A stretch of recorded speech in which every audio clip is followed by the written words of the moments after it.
Hello everyone, and welcome back to Mr. Sleepy Crime. I know many of you enjoy listening to these stories as you fall asleep. So before you drift off, I'd love for you to leave a comment letting me know where in the world you're tuning in from. And if you're enjoying the story, don't forget to like and subscribe. It really helps the channel grow. Before we begin, I want to acknowledge that this story involves real people and real tragedies. We tell these stories not for entertainment, but to remember the victims and perhaps help others recognize the warning signs that could prevent similar tragedies. For the best experience, feel free to lower the volume a little, just enough to let the story gently carry you off to sleep.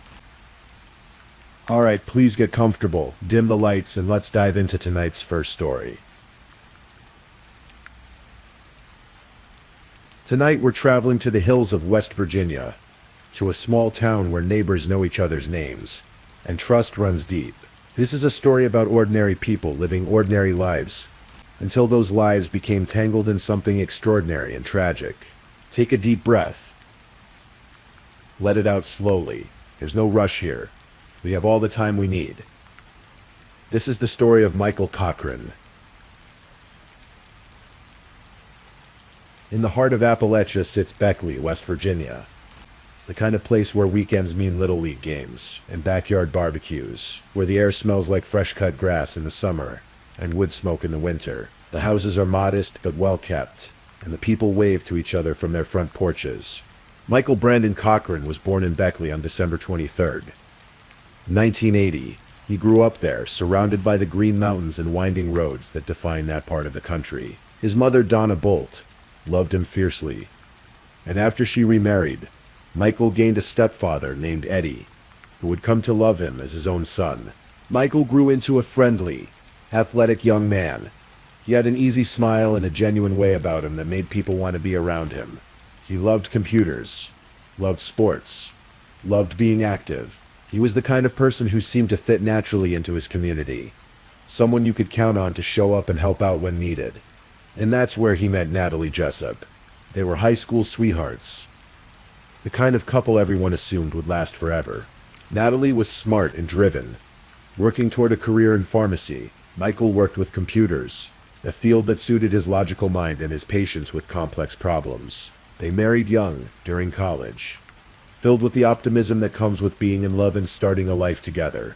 By the time they settled into adulthood, they had 2 children. Their home in Daniels, just outside Beckley, became the center of their world. Michael coached youth baseball and football, standing on dusty fields under Friday night lights, teaching kids how to throw a curveball or execute a proper tackle. He was patient with them, encouraging, the kind of coach parents appreciated. Natalie worked as a pharmacist, earning a steady income. Michael handled IT work, troubleshooting networks and fixing computer problems. They seemed to have everything figured out. A nice house, 2 healthy kids, jobs that paid the bills. On the surface, it all looked perfectly normal. But beneath that surface, something else was growing. In 2017, Michael and Natalie registered a new business. They called it Tactical Solutions Group, or TSG for short. Natalie pitched it as a defense contracting company. She told people they would be bidding on government contracts, supplying equipment and technology to federal agencies and the military. It was an ambitious venture, the kind of thing that could change their lives if it succeeded, and to hear Natalie tell it, success was all but guaranteed. She approached friends first, then family, then neighbors, and acquaintances. She explained that the business needed investors to fund individual contracts. Once those contracts came through and the government paid out, everyone would get their money back, plus a generous return. It sounded legitimate. Natalie had paperwork. She showed people what looked like official contract numbers. She forwarded emails that appeared to be from government employees discussing the deals. And people believed her. Why wouldn't they? This was Natalie, someone they'd known for years. She was a pharmacist, a professional with credentials and credibility. Her husband Michael was coaching their kids. They lived right there in the neighborhood. These weren't strangers asking for money. These were members of the community. Michael's own mother, Donna, invested nearly $250,000. It was her retirement savings, money she'd worked her entire life to build. But she trusted her daughter-in-law completely. She believed in the business, believed in Natalie's promises that the money would come back multiplied. Others invested too. Friends like Tony McCall and the Davis family poured six-figure sums into TSG, drawn by the promise of substantial returns. In total, at least 11 people invested close to $2.5 million. The Cochran's lifestyle began to change noticeably. They bought a 1965 Shelby Cobra, a classic muscle car worth tens of thousands of dollars. They purchased multiple properties. They traveled, they dined out frequently at nice restaurants. They acquired jewelry and motorcycles and other expensive toys. To the outside world, it looked like TSG was thriving. The government contracts must be paying off handsomely. Michael and Natalie were living proof that taking a risk on a new business could really pay dividends. But the truth was far darker. There were no government contracts. There had never been any contracts. TSG existed only on paper. The company had never submitted a single bid to any federal agency. Every document Natalie showed investors, every email she forwarded, every contract number she referenced was fabricated or meaningless. What Natalie was running was a classic Ponzi scheme. She used money from new investors to pay partial returns to earlier investors, creating the illusion that the business was generating profits. The rest of the money went straight into her personal accounts, funding that lavish lifestyle. Michael's name appeared on some of the business documents. P.O. boxes were registered in his name, but investigators would later conclude that he knew nothing about what his wife was really doing. While Natalie presented them publicly as equal partners, she was the one controlling the money, making the decisions, crafting the lies. And as 2018 turned into 2019, those lies were becoming harder to maintain. By early 2019, people were starting to ask questions. Where were the returns they'd been promised? The contracts should have paid out by now. Some investors had been waiting for more than a year. When they pressed Natalie for answers, she always had an excuse ready. The federal government was experiencing a shutdown. That was delaying payments, or she was undergoing cancer treatment. The chemotherapy made it hard to manage the business. Or there were complications with the bank. The money was there, sitting in an account in Virginia, but Bank of America was holding it up for some bureaucratic reason. Each excuse bought her a little more time, but the patience of her investors was wearing thin. Then there was the incident with the Shady Spring Youth Baseball League. Natalie had served as treasurer for the organization, which Michael's children participated in. A fundraiser at the Cochran home raised over $16,000 through bingo games and raffles. But that money went missing. When league officials began asking questions, they couldn't get straight answers. The check that TSG wrote as a donation bounced. A private investigator was hired to look into the missing funds. He discovered purchases to department stores, restaurants, tens of thousands of dollars being spent on personal expenses. The pattern was becoming obvious. Something was very wrong, and Michael was starting to notice too. By late January and early February of 2019, Michael seemed stressed. He mentioned to friends that he was confused about the business finances. They were supposed to have hundreds of millions of dollars locked in contracts, but no money was coming in. Investors were calling. People wanted answers. And Michael didn't have any. He decided he needed to get to the bottom of it. He and Natalie scheduled a trip to Lynchburg, Virginia, where she claimed their Bank of America account held the bulk of their funds. They arranged a chartered flight for February 6th, 2019. Michael would go to the bank himself, speak to the representatives in person, and find out exactly what was happening. But Michael never made that trip. On the morning of February 6th, Natalie canceled the flight. It was a Wednesday morning, cold for West Virginia in early February. Natalie sent a text message to her neighbor and friend Jennifer Davis. She said that she and Michael were both feeling sick. She mentioned that her blood sugar was running high because of steroid shots she'd been receiving for her cancer treatment. Then she asked Jennifer if she had any insulin. Jennifer did have insulin. Her husband was diabetic, and they kept a supply at home. She didn't think twice about helping her friend. After all, Natalie was a pharmacist. She would know how to use it properly. Around 10:45 that morning, Jennifer's husband delivered a vial of Humalog insulin to the Cochran house. What happened in the hours after that delivery would become the central question in a murder trial. At 12:29 that afternoon, Natalie took a photograph. It showed Michael lying on their kitchen floor, curled into an awkward position. His body looked limp. His face was turned away from the camera. Something about the image was deeply unsettling. Natalie sent this photo to several people, friends and family members. She offered little explanation. Michael wasn't feeling well. He'd passed out. She was keeping an eye on him. The people who received that photo were alarmed. They called her. They texted back urgently. Michael needed to go to the hospital. He needed medical attention right away. Looking at that image, anyone could see something was seriously wrong. But Natalie kept saying Michael would be fine. He just needed to sleep it off. He didn't like hospitals. He didn't want to go to Charleston. He didn't want to go to Princeton. Nowhere was good enough. She would take care of him at home. Around 1 o'clock, Natalie asked 2 construction workers who knew the family to come help. They arrived at the house and found Michael on the kitchen floor, exactly as he appeared in the photograph. They moved him to a couch in the living room. Even these men who weren't medical professionals could see that Michael needed help. They urged Natalie to call 911 or take him to the hospital. She insisted he would be okay. More friends came by throughout the afternoon and early evening. Each one saw Michael's condition deteriorating. He was unresponsive. His breathing was shallow. His skin looked pale. The clock kept ticking, and nothing was getting better. Finally, around 8 o'clock that night, one friend simply insisted. They weren't asking anymore. They were taking Michael to Raleigh General Hospital, whether Natalie agreed or not. When Michael arrived at the emergency room, doctors immediately checked his vital signs.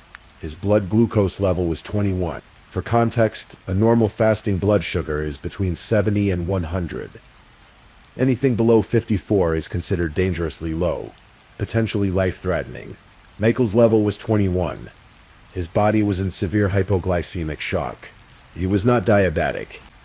He had no medical reason to have blood sugar that low. The doctors worked quickly to stabilize him, but the damage had already been done.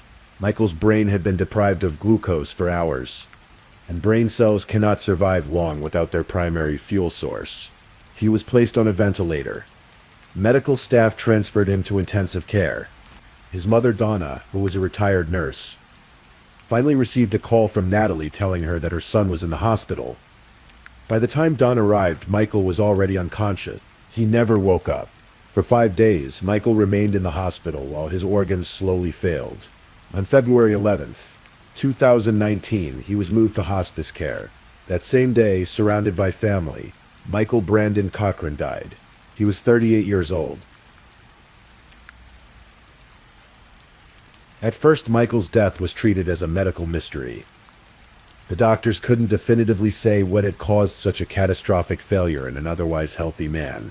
The official cause of death was listed as undetermined. Natalie played the role of grieving widow. The community rallied around her and the children. Friends brought meals. Neighbors offered to help with yard work. Everyone felt terrible for this family that had lost their husband and father so suddenly. But behind the scenes, other wheels were turning. Just a few months after Michael's death, the investigation into the missing baseball league funds was expanding. Investigators were looking more closely at TSG and its financial records. What they found shocked them. There were no government contracts. There never had been. The entire business was fraudulent. Every investor had been lied to. Every promise Natalie made was empty. She'd stolen close to $2.5 million from people who trusted her. On June 25th, 2019, just 4 months after Michael's death, police executed a search warrant on the Cochran residence. They were looking for evidence related to the fraud case. And that's when they found the vial of insulin in the refrigerator. Neither Michael nor Natalie were diabetic. There was no prescription for insulin in either of their names. Yet here it was, sitting in their fridge. Investigators remembered that Michael had died from catastrophically low blood sugar. Suddenly, his death didn't look like such a mystery anymore. The medical examiner agreed to exhume Michael's body. 7 months had passed since his death, and by that time decomposition was well advanced. The examiner couldn't find any clear physical evidence that would definitively prove cause of death. The examination remained inconclusive, but the suspicion had been planted. Police kept investigating. Meanwhile, Natalie was facing federal charges. In September of 2020, she pleaded guilty to wire fraud and money laundering. In March of 2021, she was sentenced to 11 years in federal prison. and ordered to pay $2.6 million in restitution. During her sentencing hearing for the fraud, the judge made a notable observation. Although Michael's name appeared on some documents, it was clear that Natalie had been the mastermind behind the scheme. She had controlled everything. She had made all the decisions. Michael appeared to have been just as much a victim as the investors. 6 months into her federal prison sentence, in November 2021, Natalie Cochran was indicted for the murder of her husband. The case against Natalie presented unique challenges. There was no smoking gun, no surveillance footage, no witness who had seen her inject Michael with insulin. The insulin vial had a puncture mark, but forensic experts couldn't say when that puncture was made or by whom. There were no fingerprints that could be analyzed. Michael's body had been exhumed once, but the examination hadn't yielded the evidence prosecutors needed. In 2023, they made an extraordinary request. They wanted to exhume Michael's body again, conduct another autopsy, bring in specialists. The Bolt family agreed. They wanted answers. They wanted justice for their son, Dr. Paul Uribe, a forensic pathologist who had previously worked on a series of insulin murders at a veterans hospital in West Virginia, was brought in to examine the case. By the time of the second exhumation, Michael's remains were largely skeletal. There was no soft tissue left to examine, no way to find an injection site or detect insulin directly in the body. But Dr. Uribe looked at something else.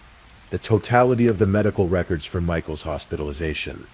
He examined every test result, every doctor's note, every piece of data from those 5 days in February 2019. He looked at the blood sugar level of 21 when Michael arrived at the hospital. He looked at the fluctuations in glucose over the following hours. He noted the low potassium levels, which often accompany insulin overdose. He systematically ruled out other possible causes: sepsis, infection, natural metabolic disorders. None of them fit the pattern. In Dr. Uribe's expert opinion, there was only one credible explanation for what happened to Michael Cochran. Someone had given him a massive dose of insulin. The case was refiled in October 2023. This time, prosecutors felt they had enough to proceed. In January of 2025, nearly 6 years after Michael's death, Natalie Cochran's murder trial began in Raleigh County Circuit Court. Court TV streamed the proceedings live, drawing national attention to this small West Virginia community. The prosecution's theory was straightforward. On February 6, 2019, Michael and Natalie were scheduled to fly to Virginia to confront the bank about their supposedly frozen funds. If Michael made that trip, he would learn the truth. There were no frozen funds. There never had been. The entire business was a fraud. Once Michael knew, the scheme would unravel completely. Natalie would lose everything. So she made sure Michael never made that trip. She obtained insulin from her neighbor under false pretenses, claiming it was for her own use. At some point that morning or early afternoon, prosecutors argued she injected Michael with a massive dose of the drug. As his blood sugar plummeted, he became disoriented, then collapsed. Instead of immediately getting him help, she waited. She sent the photograph to friends, establishing a timeline that made her look like a concerned wife. She resisted taking him to the hospital for as long as possible. By the time Michael finally received medical care, hours had passed. The damage to his brain was irreversible. The prosecution called several expert witnesses. Dr. Diane Krieger, an endocrinologist, testified that the only credible explanation for Michael's hypoglycemia was insulin injection. She explained that the low potassium levels in his blood supported this conclusion. She noted that Humalog insulin, the type Jennifer Davis had provided, acts quickly but also leaves the system relatively quickly. By the time doctors tested Michael's blood sugar hours later, the insulin itself might no longer be detectable, but its devastating effects remained. Dr. Paul Uribe explained his methodology for ruling out alternative causes of death. He walked the jury through why natural metabolic conditions, supplements, steroids, or accidental ingestion couldn't explain what happened. This was homicide, he testified. Someone had deliberately given Michael insulin knowing he didn't need it. Investigators testified about the Ponzi scheme. They showed the jury how Michael's name might have been on documents, but all the evidence suggested he had no idea what Natalie was really doing. They presented text messages showing how Natalie had subtly worked to isolate Michael from his mother and stepfather, making it harder for him to get outside perspectives on the business. Perhaps most damning was a text message sent from Michael's phone after Natalie had already photographed him unconscious on the floor. The timestamp proved Michael couldn't possibly have sent it himself. Natalie must have been using his phone, trying to maintain the illusion that everything was normal for just a little while longer. The defense argued that the evidence was circumstantial. They brought their own forensic pathologists who testified that Michael's cause of death remained undetermined and undeterminable, given the condition of his remains. They suggested that Michael might have been taking unprescribed supplements or even insulin himself as part of bodybuilding efforts. They questioned how Natalie, a small woman barely over 5 feet tall, could have injected her large athletic husband without him resisting. The defense also argued that if Michael was truly involved in running TSG, he must have known about the fraud. If he knew, then Natalie had no motive to kill him. The whole prosecution theory fell apart, but prosecutors pointed to the financial records. Michael received no salary from TSG. He appeared to have no independent knowledge of the business operations. In text messages and conversations with friends, he seemed genuinely confused about why no money was coming in. The evidence suggested he was as much in the dark as everyone else. After nearly 3 weeks of testimony, the case went to the jury on January 29th, 2025. They began deliberations at 9:34 in the morning. At 11:30, they returned with a verdict: guilty of first-degree murder. In West Virginia, a murder conviction doesn't automatically mean life in prison without parole. The jury must decide whether to grant mercy. If they recommend mercy, the defendant becomes eligible for parole after 15 years. If they deny mercy, the sentence is life without any possibility of parole. The next phase of the trial allowed victim impact statements. Friends and family members stood up to describe how Michael's death and Natalie's betrayal had affected their lives. Donna Bolt, Michael's mother, spoke through tears. She talked about the 6-year journey to get justice for her son. She described the evil and sinister nature of what Natalie had done, not just to Michael but to everyone who had trusted her. She asked the jury to show no mercy. Others spoke about the financial devastation. Toni McCall had lost hundreds of thousands of dollars. She talked about how much worse the betrayal felt, because it had come from someone she considered a friend. It wasn't just the money, it was the trust that had been shattered. The children, now teenagers, had also testified during the trial. They'd been put in the impossible position of speaking about their father's death, while their mother sat at the defense table. The emotional toll on them was visible to everyone in the courtroom. The jury deliberated again. When they returned, their decision was unanimous: no mercy. Natalie Cochran was sentenced to life in prison without the possibility of parole. She became the first woman in West Virginia since 1991 to be convicted of murder and denied mercy by a jury. She showed no visible reaction as the sentence was read. The story didn't end with the verdict. In February 2025, Natalie's defense attorneys filed a motion for acquittal, arguing that the evidence had been insufficient to prove murder beyond a reasonable doubt. They claimed the trial court had made multiple errors. As of now, that motion remains pending. But for Michael's family, a measure of justice had been achieved. After 6 years of waiting, of pushing for answers, of refusing to accept that Michael's death was just an unfortunate medical mystery, they had their answer. In the wake of the trial, West Virginia lawmakers introduced legislation in Michael's memory. House Bill 2789, known as the Michael Brandon Cochran Act, would require intensive care units to conduct specific tests for insulin in unconscious patients, or those with unexplained hypoglycemia. The goal is to help doctors recognize when insulin might be involved in a suspicious medical emergency. It's a small piece of Michael's legacy, a way to prevent another family from going through what the Bolts endured. Michael's mother keeps his memory alive in other ways too. She posts on social media about the case, about the resolution that marked the signing of the legislation in his name. She shares stories from strangers who approach her in stores to offer their condolences and support. She talks about faith, about perseverance, about the long road to justice. The community of Beckley has slowly begun to heal. The betrayal cut deep. These were people who had invested not just their money, but their trust. They believed they were helping a friend, supporting a local business, being part of something good. Instead, they learned that the person they'd welcomed into their homes, the woman they'd known for years, had been systematically deceiving them. And when that deception threatened to be exposed, she'd murdered her own husband to keep the secret.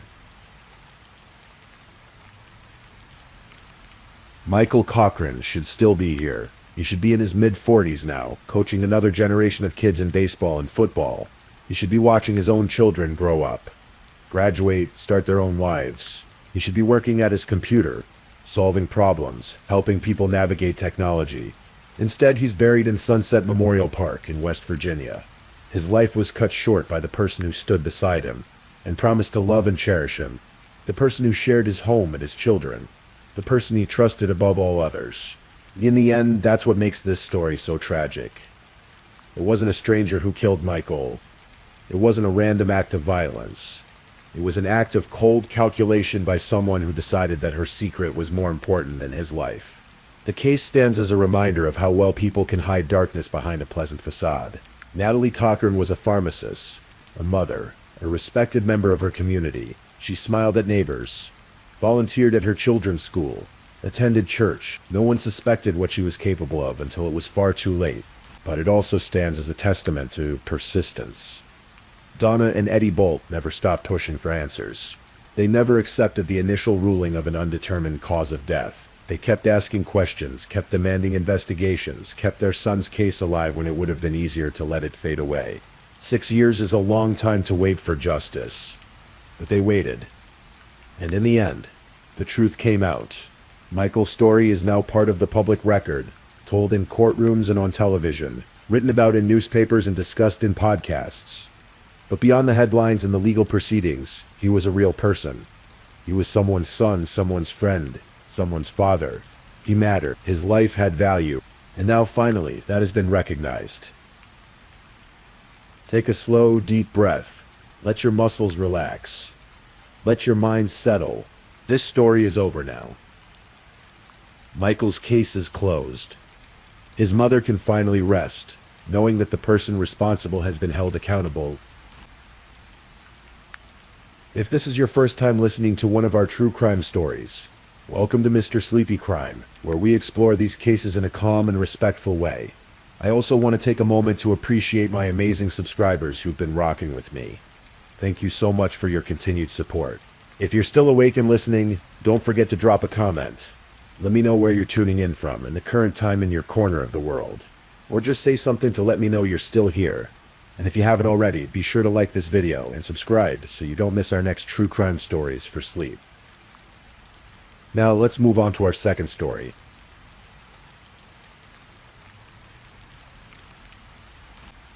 Story 2. Tonight we're going to explore a story that unfolds slowly, carefully. A story about service, sacrifice, and the darkness that can hide behind closed doors. So let your mind drift as we walk through this case together, at a gentle pace. This is the story of Ashley Henning. The summer evening air hung heavy over Rhineyville, Kentucky in late June of 2023. It was a small community, the kind of place where neighbors knew each other, where military families from nearby Fort Knox made their homes, where children rode bikes down quiet suburban streets. Ashley Henning had built a life here. At 37 years old, she was a master sergeant in the United States Army, a rank that spoke to nearly 2 decades of dedication and service. Her military career had begun in 2005. When she was just a young woman starting out, she'd chosen a path that few take, one that demands everything. Over those 18 years, Ashley had deployed to some of the most challenging theaters of modern warfare: Iraq from 2006 to 2007, Afghanistan from 2009 to 2010, Kuwait from 2015 to 2016. These weren't just assignments. They were chapters of her life, months and years spent far from home, doing work that most people would never truly understand. Her uniform bore the weight of her service. 6 Army Commendation Medals, 4 Army Achievement Awards, 5 Army Good Conduct Medals, campaign medals from Afghanistan and Iraq, ribbons and honors that told the story of a soldier who had earned respect, who had proven herself again and again. Those who knew Ashley described her with warmth. She was bubbly, they said, The kind of person whose energy filled a room. A dedicated mother. A loyal friend. Someone who brought light with her. But there was another side to Ashley's life. The June evening. A private side, hidden behind the closed doors of her home. In the La Vista Estates subdivision, a marriage that, to those on the outside, seemed solid enough. But marriages can be complicated things, and sometimes what appears solid from the outside is crumbling within. Ashley had married Jordan Henning. He too was military, stationed at Fort Knox like she was. They had children together. They had built what looked like a life, but underneath something was fracturing. June 26, 2023 was Ashley's 37th birthday. She'd planned a party, the way people do when they want to celebrate, to gather friends and family around them to mark another year of life. The afternoon unfolded as these gatherings do. Friends arrived. There was food, conversation, laughter, the kind of casual celebration that happens in backyards across America on summer days. A slip and slide was set up for the children. The adults stood around talking, drinking, enjoying the warm weather. But as the evening wore on, something shifted. Ashley and Jordan began to argue. At first, perhaps the guests tried to ignore it, the way people do when a couple has words at a party. But the tension grew. The argument became harder to overlook. Neighbors who were there, friends who had come to celebrate. They tried to intervene. They tried to calm things down. But their efforts didn't work. The mood had soured. One by one, the guests began to leave. What had started as a celebration was ending in discomfort and concern. As people departed, the house grew quieter. The party was over. Now it was just Ashley and Jordan, left to clean up the remnants of what should have been a joyful day. The slip and slide needed to be put away. Dishes needed washing. The ordinary tasks that follow every party. Inside their home, surveillance cameras captured what happened next.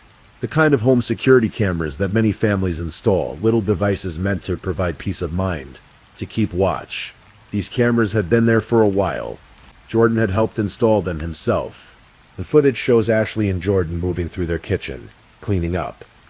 But the argument from earlier hadn't ended. If anything, it was intensifying. The disagreement was about something seemingly small, about who should put away the slip and slide, about whether Jordan should do it, or whether one of the children should. But beneath that surface argument, there were deeper things.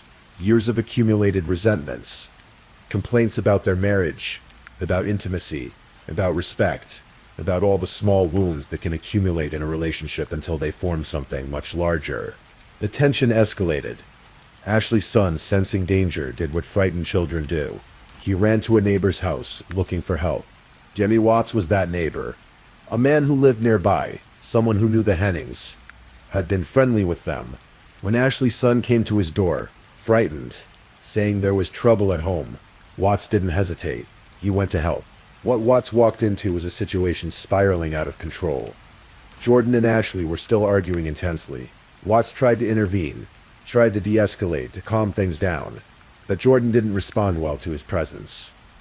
According to Watts's later testimony, Jordan became physical with him, threatened him, put him in a headlock. Watts managed to break free.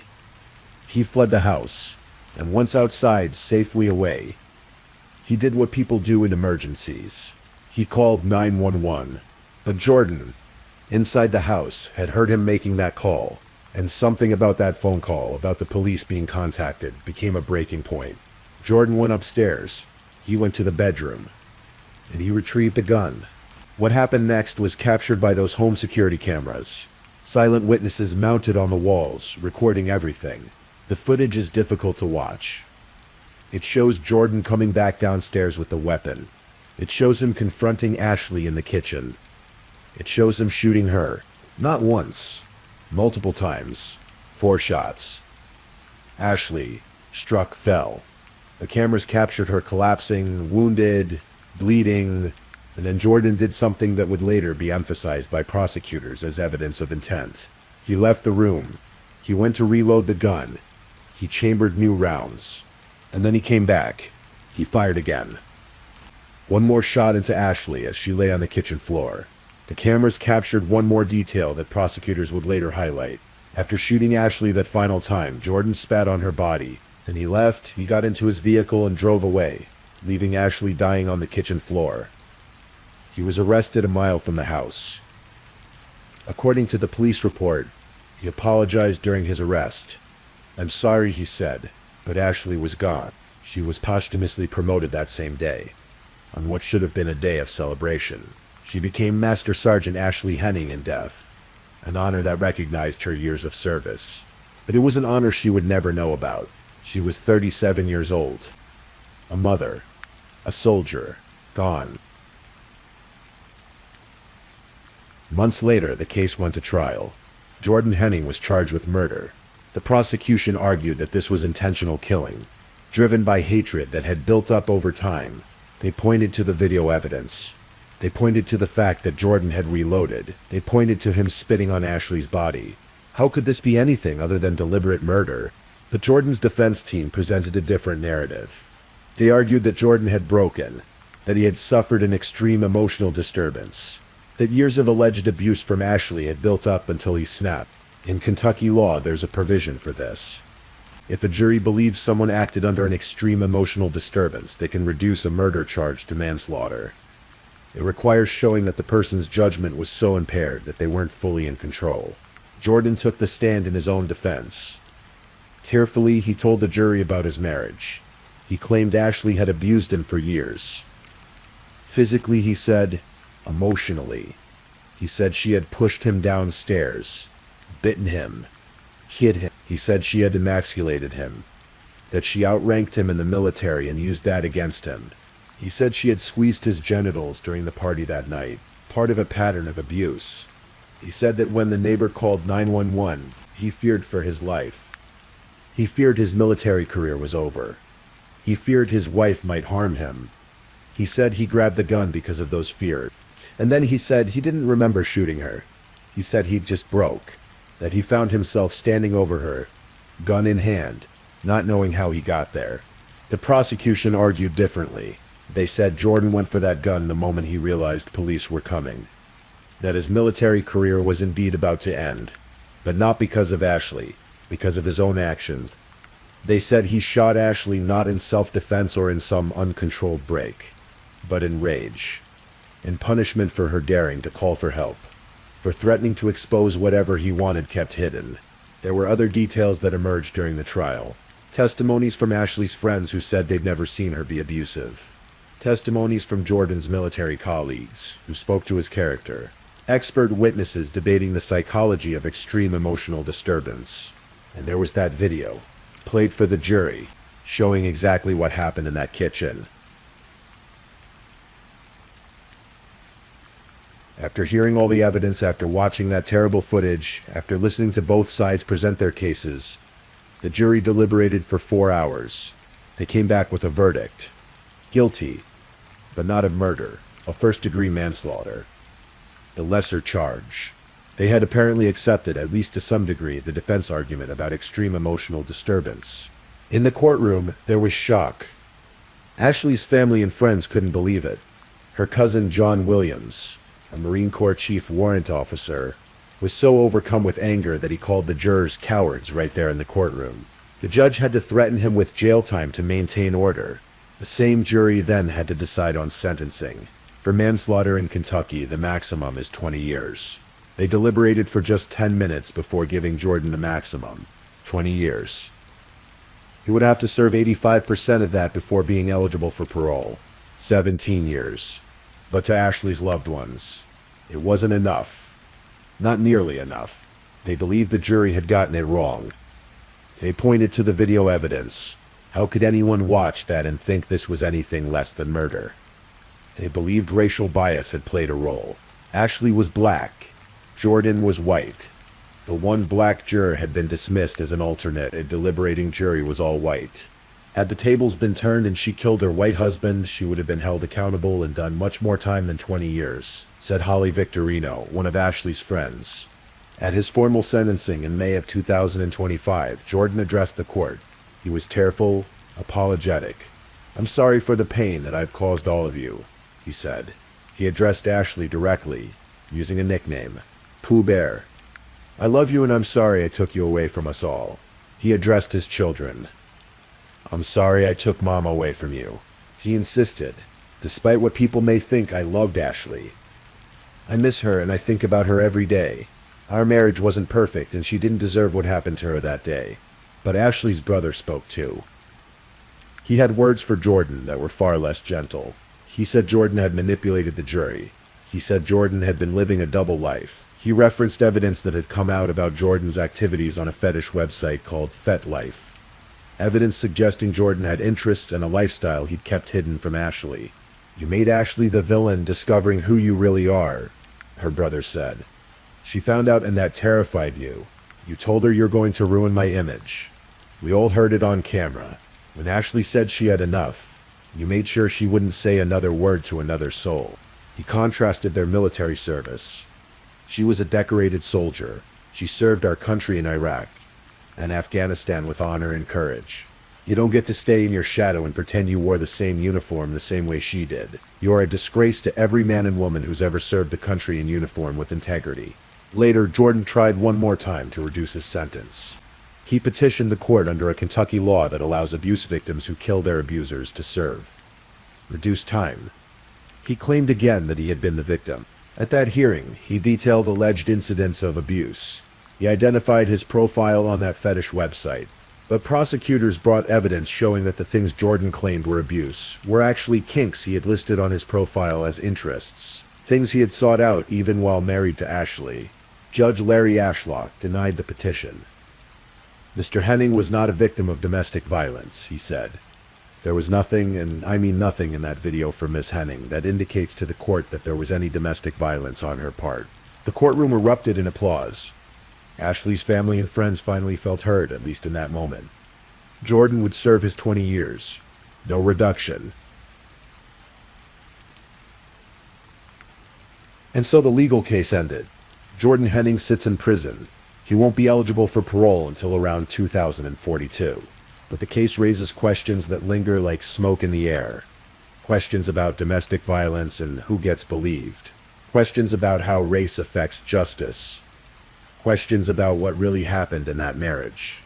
Behind closed doors, before that terrible night, was Jordan a victim who finally broke? Or was he a man who killed his wife to silence her, to prevent her from exposing things he wanted kept secret? The jury said one thing.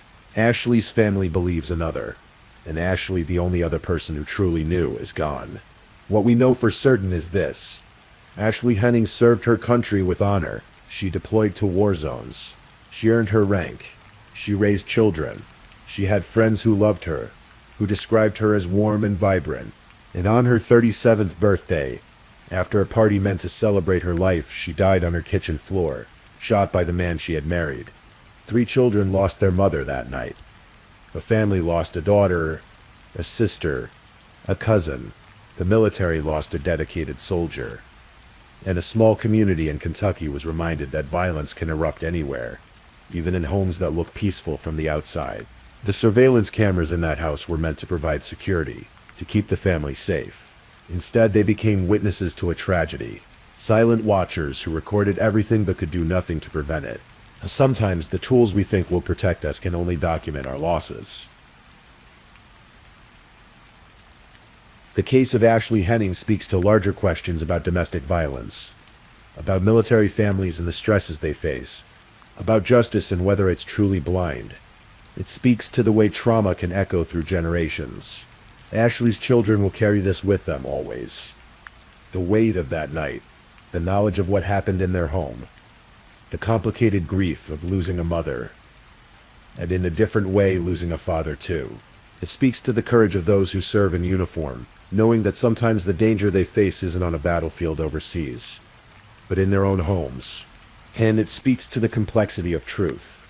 In court, there are 2 sides, each presenting their version of events, but the real truth is often more complicated than either narrative captures. It exists in the nuances. The small moments, the things that aren't captured even by video cameras. What we can say with certainty is that a life was lost, a life that had value, a life of service and sacrifice. Ashley Henning deserved better than the end she got. As you drift off tonight, think about the weight of service. Think about the people who choose to wear the uniform, who deploy to distant places, who make sacrifices that most of us will never fully understand. Think about the importance of truly seeing people, of noticing when someone might be in danger. And remember Ashley Henning, Master Sergeant, mother, friend, soldier, gone, but not forgotten. If you're still awake and listening, check whether you've left your little goodnight comment. I always check your comments before I sleep too. And if you haven't already, don't forget to like this video and subscribe so you don't miss our next true crime stories for sleep. Meanwhile, let's move on to our third story.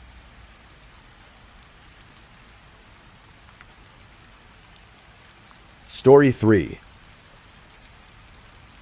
Tonight, we journey into a story that begins in the quiet mountain town of Athol, Idaho, where the snow-capped peaks meet dense forests, and where the bonds of trust can sometimes hide the darkest secrets.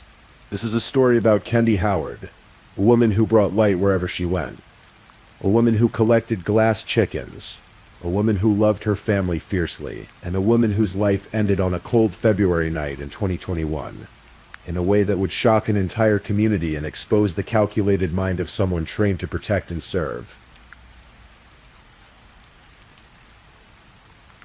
Kendi Ann Wilkins was born on the 30th of April, 1972, in the small town of Orofino, Idaho.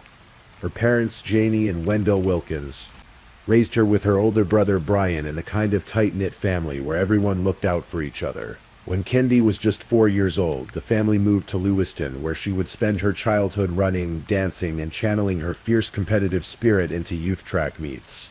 She was by all accounts a force of nature. Athletic, competitive, full of energy that couldn't be contained. As a teenager, she found work in the restaurant industry, becoming one of the original crew members when the pizza factory opened in her town. She was the kind of person who made friends easily, whose smile was infectious, whose laughter filled a room. After high school, Kendi welcomed her daughter Brooke with Jim Forsman. Motherhood suited her, but life had other plans, and sometime around 1992 she met Daniel Charles Howard. Everyone called him Dan. He was serving in the Marines then, a man who seemed strong and protective. They married, and Kendi welcomed a son, Wyatt. The young family eventually settled in Athol, Idaho, a town of just over 700 people nestled in the Idaho Panhandle. In Athol, Kendi became a beloved figure. She worked at Kootenai Health, where her co-workers adored her warmth and dedication. She became a 4-H leader, guiding young people through projects and life lessons. And then came the greatest joy of her later years. Her granddaughter, Kenley, born to her daughter Brooke in 2012. She was the best grandmother, Brooke would later say. The two were inseparable. Kendi would take Kenley skiing. They'd get their nails done together. They'd spend entire days just being together, grandmother and granddaughter, building memories that would have to last a lifetime. Though no one knew it then, Kendi had a thing for glass chickens. She collected them obsessively, each one carefully chosen and displayed in her china hutch. It was a quirky collection, but it was hers. The chickens represented something about her personality. Bright, cheerful, a little whimsical. She made every holiday an event. Especially for Kensley, Halloween, Christmas, Easter. Every occasion became a production of love and excitement. Those who knew her described her as magnetic. She had a bubbly personality. She loved being outside, attending concerts with friends, visiting breweries. She loved life itself with an enthusiasm that made others feel more alive just being around her. She worked hard, played hard, and loved hard. But behind the warmth and the chickens and the holiday celebrations, there was a shadow growing, a marriage that had become something else entirely. Daniel Charles Howard had built a life around authority and control. He served in the Marines, where he learned discipline and earned decorations. After his military service, he joined the Idaho State Police, where he would spend nearly 20 years as a trooper. To the outside world, he was a man who had dedicated his life to service. He received honors. He saved lives. He coached kids and volunteered in the community. But there was another side to Dan Howard, a darker side that emerged slowly over the years of his marriage to Kendi. Brooke, who was just a toddler when her mother married Dan, grew up seeing both sides of her stepfather. She witnessed what she would later describe as physical, emotional, and financial abuse. Dan was controlling about money, checking bank account balances daily, berating Kendi for any purchase he hadn't approved. He would come up behind Kendi and grab her sides, telling her to stop eating so much, criticizing her body relentlessly until she felt profoundly insecure. Kendi tried everything to lose weight. Pills, diets, exercise. She even scheduled consultations for cosmetic surgeries, desperate to feel better about herself, desperate perhaps to feel worthy in her husband's eyes. She became a client of a psychiatric nurse practitioner who helped people struggling with compulsive overeating and was prescribed medications to help control her appetite. But control was Dan Howard's specialty, and control, it seemed, was slipping away from him. In 2011, while on duty as a state trooper, Dan Howard shot and killed a woman. The shooting was later ruled justified, but the trauma of it seemed to mark a turning point. Then sometime around 2013, Dan discovered that Kendi was having an affair with their neighbor in Athol, a man who happened to be his best friend. What followed was a campaign of terror. Dan confronted the man at his workplace, accusing him of the ultimate betrayal, becoming extremely agitated. But he didn't stop there. He began following the man in his police patrol vehicle. He stole the man's mail. He stole his guns.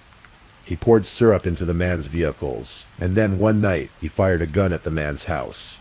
In May of 2014, Dan Howard was charged with first-degree stalking, aggravated assault, malicious injury to property, grand theft, and other crimes. The charges stemmed not just from his harassment of his wife's alleged lover, but also from accusations that he had stolen ammunition from the Idaho State Police. He was suspended from the force. In November 2014, after 19 years of service, Dan Howard resigned from the Idaho State Police. At his sentencing in early 2015, he stood before a judge and said he was utterly ashamed. He claimed he would forever endeavor to correct these wrongs. The judge, noting the stress Dan had been under following the 2011 shooting and discovering his wife's affair, seemed sympathetic. He sentenced Dan to probation, 4 months in jail, and 600 hours of community service. But during the investigation, police had collected text messages from Dan Howard that painted a chilling picture. In 2013, he had sent messages to someone saying that the man was lucky he's still breathing. He wrote that he could understand why men kill their old ladies. 10 years later, those words would prove prophetic. By 2021, Dan Howard was no longer with the Idaho State Police. Instead, he worked in the Alaskan oil fields, spending 3 weeks at a time away from home. The marriage was crumbling. On the 28th of January, 2021, just 5 days before Kendi would die, she picked Dan up from the airport. During that car ride, she told him she wanted a divorce. She later described his reaction to a friend, Michelle Lampert, as having been not good. But Kendi was moving forward with her life. She had made an offer on a house in Kamaya, her childhood hometown, a place of happy memories. She was excited to move back, to start fresh. She had a job lined up. She was collecting references. She had even started talking about opening an antique store, something she'd dreamed about for years. And she had reconnected with a man she'd known since childhood, a high school sweetheart. They were together again, and for the first time in years, Kendi seemed genuinely happy. She was making plans. She had gone to get her nails done. She was scheduling appointments for a body transformation. She was looking forward. The divorce would mean splitting assets. The couple had accumulated approximately $2 million in shared property, including Dan's retirement benefits from his years with the state police. Kendi stood to receive nearly $1 million. But Dan Howard had discovered something that filled him with rage. His wife wasn't just leaving him. She was with someone else. On the 1st of February, 2021, Kendi's brother Brian and Dan took a 3-hour drive together to help Kendi's father with something. During that trip, Dan asked Brian if Kendi was having an affair. Brian confirmed it. Dan didn't sleep that night. Brian could hear him pacing. The drive home the next day was reckless, Dan driving with a fury that frightened Brian. And then 3 days before Kendi died, something terrifying happened. Kendi woke up in the middle of the night. Dan was standing over her in their bed. He was dressed entirely in black. He was wearing gloves, and according to what Kendi told her daughter, she believed he was holding a pillow in his hands. Kendi was terrified. She went to stay with her parents, telling them she was afraid for her life. But Dan made promises. He told her he loved her. He told her he wouldn't hurt her. He convinced her to come home. It was a fatal mistake. February 2nd, 2021, started like many other days. Kendi went to work at Kootenai Health, where her co-worker Matt Kulak saw her that afternoon. She was in good spirits. He would later testify. She talked about her plans to move to Kamaya, to take some time off, to start her new job. She was going to start over. She seemed genuinely excited about life. So notably, when Matt saw Kendi that day, she had no injuries, no burn on her arm, no visible bruises, nothing that would indicate anything was wrong.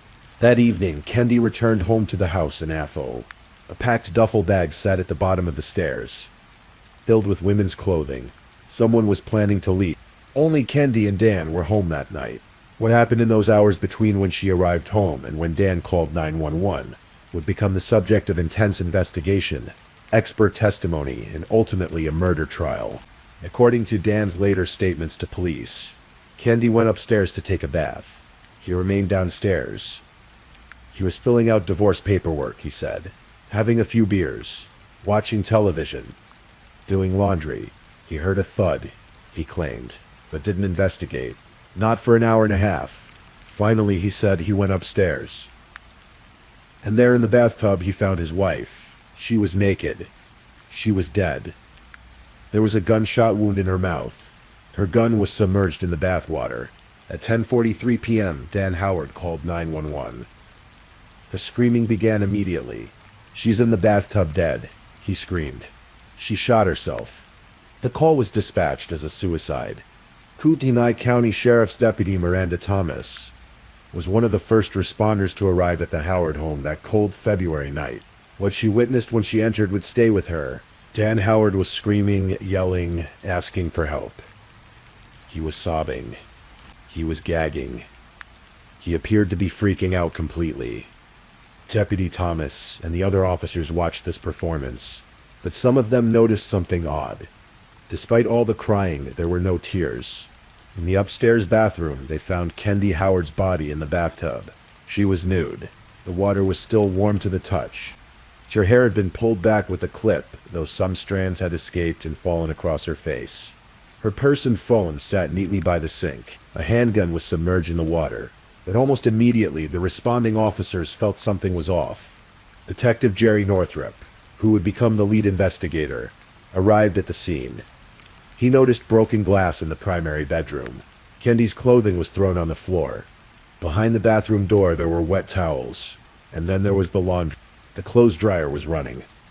Inside were clean bath towels and bathroom mats. When detectives checked the display, it showed 6 minutes remaining on the cycle. They determined that the dryer had been started within 1 minute of the 911 call. Who starts laundry after discovering their wife has just died? Deputy Thomas noticed other details. At the bottom of the stairs sat that packed duffel bag filled with women's clothing. The shirt Dan Howard was wearing appeared to have fresh deodorant stains, as if it had been changed recently. And then there was the positioning of Kendi's body. Linnae Sabito, the chief deputy coroner for Kootenai County, photographed the scene meticulously. She noticed how strange the position looked, how abnormal. The flow of blood around Kendi's mouth and cheek didn't seem right. Some blood trails appeared to travel upward, against gravity. Linnae Sabito would later say she was probably the first person who suspected that Kendi was already dead when she was shot. When Detective Kenneth Lelleton arrived at the scene and began interviewing Dan Howard, he noticed the former trooper's demeanor. Dan made little eye contact. He appeared frustrated rather than devastated. He told Lelleton about the marital problems, about the divorce proceedings. He suggested that Kendi might have wanted to die by suicide because she was upset about the house in Kamaya being included in the divorce property. Dan claimed he'd heard a thud while he was downstairs doing paperwork, but he waited nearly 2 hours before going to check on his wife. By the time he found her, he said she was cold to the touch, though the water was still warm. When police allowed Dan Howard to notify family members, Kendi's daughter Brooke answered the phone. Dan told her there had been an accident. He said Kendi had shot herself. But Brooke's immediate reaction, even through her shock and grief, was accusation. Investigators could hear her over the phone, crying and asking Dan what he had done, insisting that her mother would never shoot herself. Despite their suspicions, detectives didn't have enough evidence at the scene to arrest Dan Howard that night. He was allowed to go stay with family, but the investigation had only just begun. The body was sent to Spokane, Washington for autopsy. Dr. John Howard, the Spokane County medical examiner at the time, performed the examination. His initial findings were troubling from the investigation's perspective. He determined the cause of death was the gunshot wound, but he classified the manner of death as undetermined rather than suicide or homicide. But Dr. John Howard had missed things, critical things. Lynne Zabito, the Kootenai County deputy coroner, saw Kendi's body again days later at a funeral home. This time, she noticed significant discoloration that hadn't been apparent the night of the death. Bruising that Dr. Howard hadn't documented. Injuries that told a different story entirely. When the autopsy report arrived in June 2021 at the Kootenai County Coroner's Office, they reviewed it carefully. The official cause of death remained undetermined, but the coroner's office wasn't convinced. The case would take 2 years to build, 2 long years of gathering evidence, interviewing witnesses, consulting experts, and piecing together what really happened that night. As detectives dug deeper into the case, a horrifying picture began to emerge. Kendi Howard's body, when properly examined, told a story of violence. She had bruises all over her body. She had shallow cuts on her feet. She had a large second-degree burn on her forearm, a burn that hadn't been there when her coworker saw her earlier that day, and she had a broken jaw. Medical experts would later determine that Kendi had sustained these injuries in what appeared to be a violent struggle. But there was more. The blood spatter evidence didn't match a suicide. There was significantly less blood at the scene than investigators would expect from a self-inflicted gunshot wound to the mouth. The trajectory of the bullet was wrong. When experts analyzed the angle, they determined that based on where the bullet entered and exited, Kendi could not have shot herself. The downward trajectory indicated someone else had pulled the trigger, with the gun positioned above her. And then there was the medical evidence that would prove crucial. Kendi Howard had likely died from asphyxiation before she was shot. Prosecutors would later argue that Dan Howard had killed his wife using a carotid restraint technique, a hold that cuts off blood flow to the brain. This was a technique Dan Howard would have learned during his basic training when he went through Idaho POS-2 training. As a state trooper, it was a technique designed to subdue suspects, a technique that, when used long enough, could kill. Kendi had suffered for a while before she died. The asphyxiation came after a beating, after the struggle that left her bruised and burned and broken. And then, after she was dead, Dan Howard had staged the scene. According to prosecutors, he removed her clothes. He carried her body upstairs to the bathroom. He placed her in the tub and filled it with water. He pulled her hair back with that clip. He positioned her phone and purse by the sink, as if she'd brought them in herself. He placed the gun in her mouth and pulled the trigger, trying to make it look like she'd taken her own life. He started the dryer to wash the evidence, the towels that might have been used during the struggle or the cleanup. He changed his shirt, putting on fresh deodorant, and then he called 911, screaming and wailing and putting on a performance. But Dan Howard had made mistakes. Even with all his law enforcement training, even with his knowledge of crime scenes and evidence collection, he couldn't hide everything. The water was still warm. The dryer was still running. The blood patterns didn't match. The trajectory of the bullet was wrong. Kendi's injuries told the true story. Lynne Zabito's careful documentation of the scene would prove invaluable. Her photographs, her notes about the positioning of the body, the blood flow, the strange details that didn't add up. These would become crucial evidence.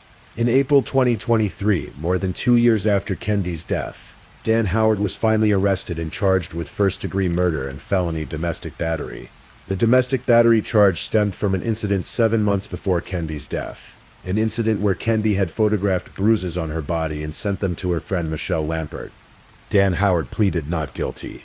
He was initially released on a $1.5 million property bond, required to wear an ankle monitor, and abide by an 11 p.m. curfew. He was prohibited from coming within 2 miles of the Spokane International Airport. The trial was set for March of 2024. The community watched, Kendi's family waited, and Dan Howard maintained his innocence. insisting that his wife had taken her own life.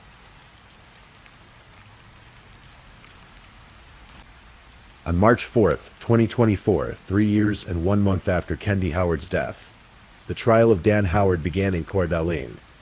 The courtroom was packed with Kendi's loved ones, law enforcement officers who had worked the case, and community members who had followed the story. Kootenai County Prosecutor Stanley Mortensen delivered the opening statement for the state. He laid out the evidence methodically.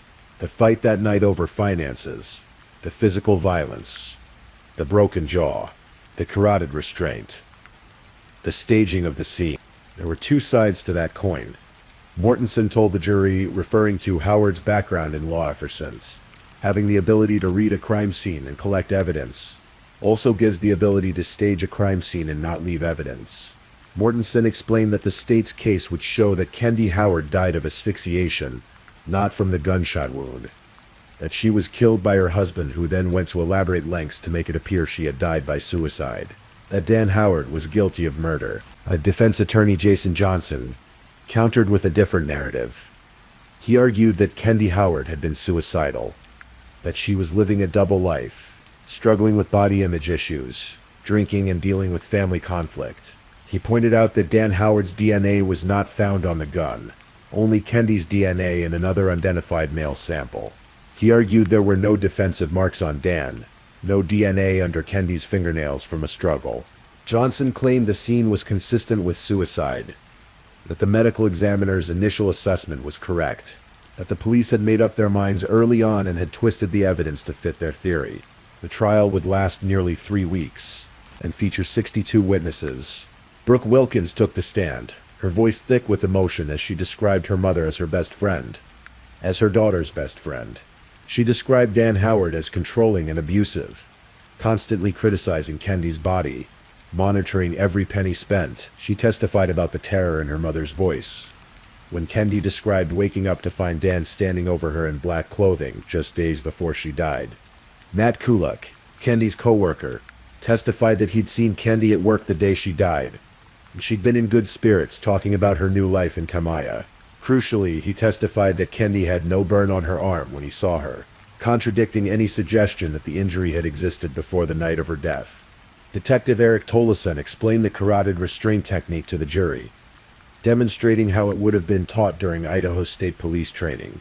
Captain Paul Berger testified that troopers, especially those in SWF, like Dan Howard, would have been very familiar with the sound of gunshots, particularly indoors. Medical experts testified about the injuries, the blood patterns, the trajectory of the bullet. They explained why the scene didn't match a suicide, why the physical evidence suggested Kendi had been dead before she was shot. Lenny Sabito's photographs and testimony proved critical in showing how the scene had been staged, how the positioning of the body was abnormal, how the blood flow didn't match the supposed cause of death. And then in a stunning twist midway through the trial, on Friday, March 15th, Dan Howard was arrested again. While out on bond, he had been spotted near the Spokane International Airport. Within the 2-mile radius he was prohibited from entering. He claimed he was just helping a friend return a rental vehicle, but it didn't matter. His bond was revoked, and he was taken back into custody, where he would remain for the rest of the trial. The trial proceeded without the jury knowing about this arrest, but it would factor into sentencing later. After 10 days of testimony and 62 witnesses, the case went to the jury. They deliberated for just over 8 hours. On March 19, 2024, they returned with a verdict. Guilty of second-degree murder. Guilty of domestic battery. Kendi's family wept, some with relief, some with grief. Brooke Wilkins would later say, "I cried. It's such a relief that people got to hear what actually happened." Prosecutor Julia Schofstall said, "To me, this case was about a man who thought that he could control a woman, and if he couldn't get his way, he was going to force it." Dan Howard was taken into custody immediately. Sentencing was scheduled for May. But the horror of what Dan Howard had done didn't end with Kendi's murder. In the months and years that followed, his treatment of her family added another layer of cruelty. Dan Howard had drained money from Kendi's bank account. He turned off her cell phone plan and her daughter's cell phone plan. And then on what would have been Kendi's birthday, the first birthday after her death, Dan Howard held a yard sale. Everything Kendi loved was spread out on the driveway. Her belongings, her treasures, her collection of glass chickens, the ones she had promised to her granddaughter Kenley, all of it for sale. Brooke Wilkins arrived at the house, hoping to buy anything that had meant something to her mother, anything she could keep as a reminder. But when Dan saw her, he called 911. He had his stepdaughter, the daughter he'd raised since she was an infant, trespassed from her childhood home. It was one of the last things he could do without physically hurting me, Brooke would later say. There were no attempts to contact Brooke after the night of her mother's death. No call to console his stepdaughter. No acknowledgement of her grief. The man who had raised her simply cut her off and sold her mother's belongings on her birthday, May 23rd, 2024. The courtroom in Coeur d'Alene was once again packed. This time it was for sentencing. Dan Howard had been in jail since his arrest at the airport in March. Court records indicated he had gone on a hunger strike, losing at least 50 pounds. He was weakened, and there were reports he had used a wheelchair at a recent hearing, though he entered the courtroom under his own power for sentencing, wearing a red and white striped jumpsuit. Kendi's loved ones filled the courtroom. Some of Dan's supporters were also present, people who had known him from his days in law enforcement and community service. Brooke Wilkins addressed the court, her voice steady as she looked directly at the man who had raised her. "You'll never understand the damage you have caused to all of us," she said. "You are not the victim. You deserve to be here today. You deserve to never again live a free life." She spoke about what her mother would miss. She wouldn't see Brooke get married. She wouldn't see her granddaughter Kenley grow up. She didn't get to see Brooke finally get her life together. She described the guilt she carried, wondering if she could have convinced her mother to stay away from the house that final night. The fear in her mother's voice when she described waking up to find Dan standing over her would never leave Brooke. Kendi's parents, Jamie and Wendell Wilkins, sat in the courtroom, their grief palpable. Their daughter, who had brought so much joy to their lives, who had loved holidays and family gatherings, who had been excited about her new chapter, was gone, and the man who had killed her was the man they had welcomed into their family. Then it was Dan Howard's turn to speak. He stood before the judge and professed his innocence. He said he loved and missed his wife. He still loved Kendi's family. He claimed he asked the judge to consider his service as a Marine and as an Idaho State Police trooper, his 20 years of distinguished service, the lives he'd saved, the honors he'd received.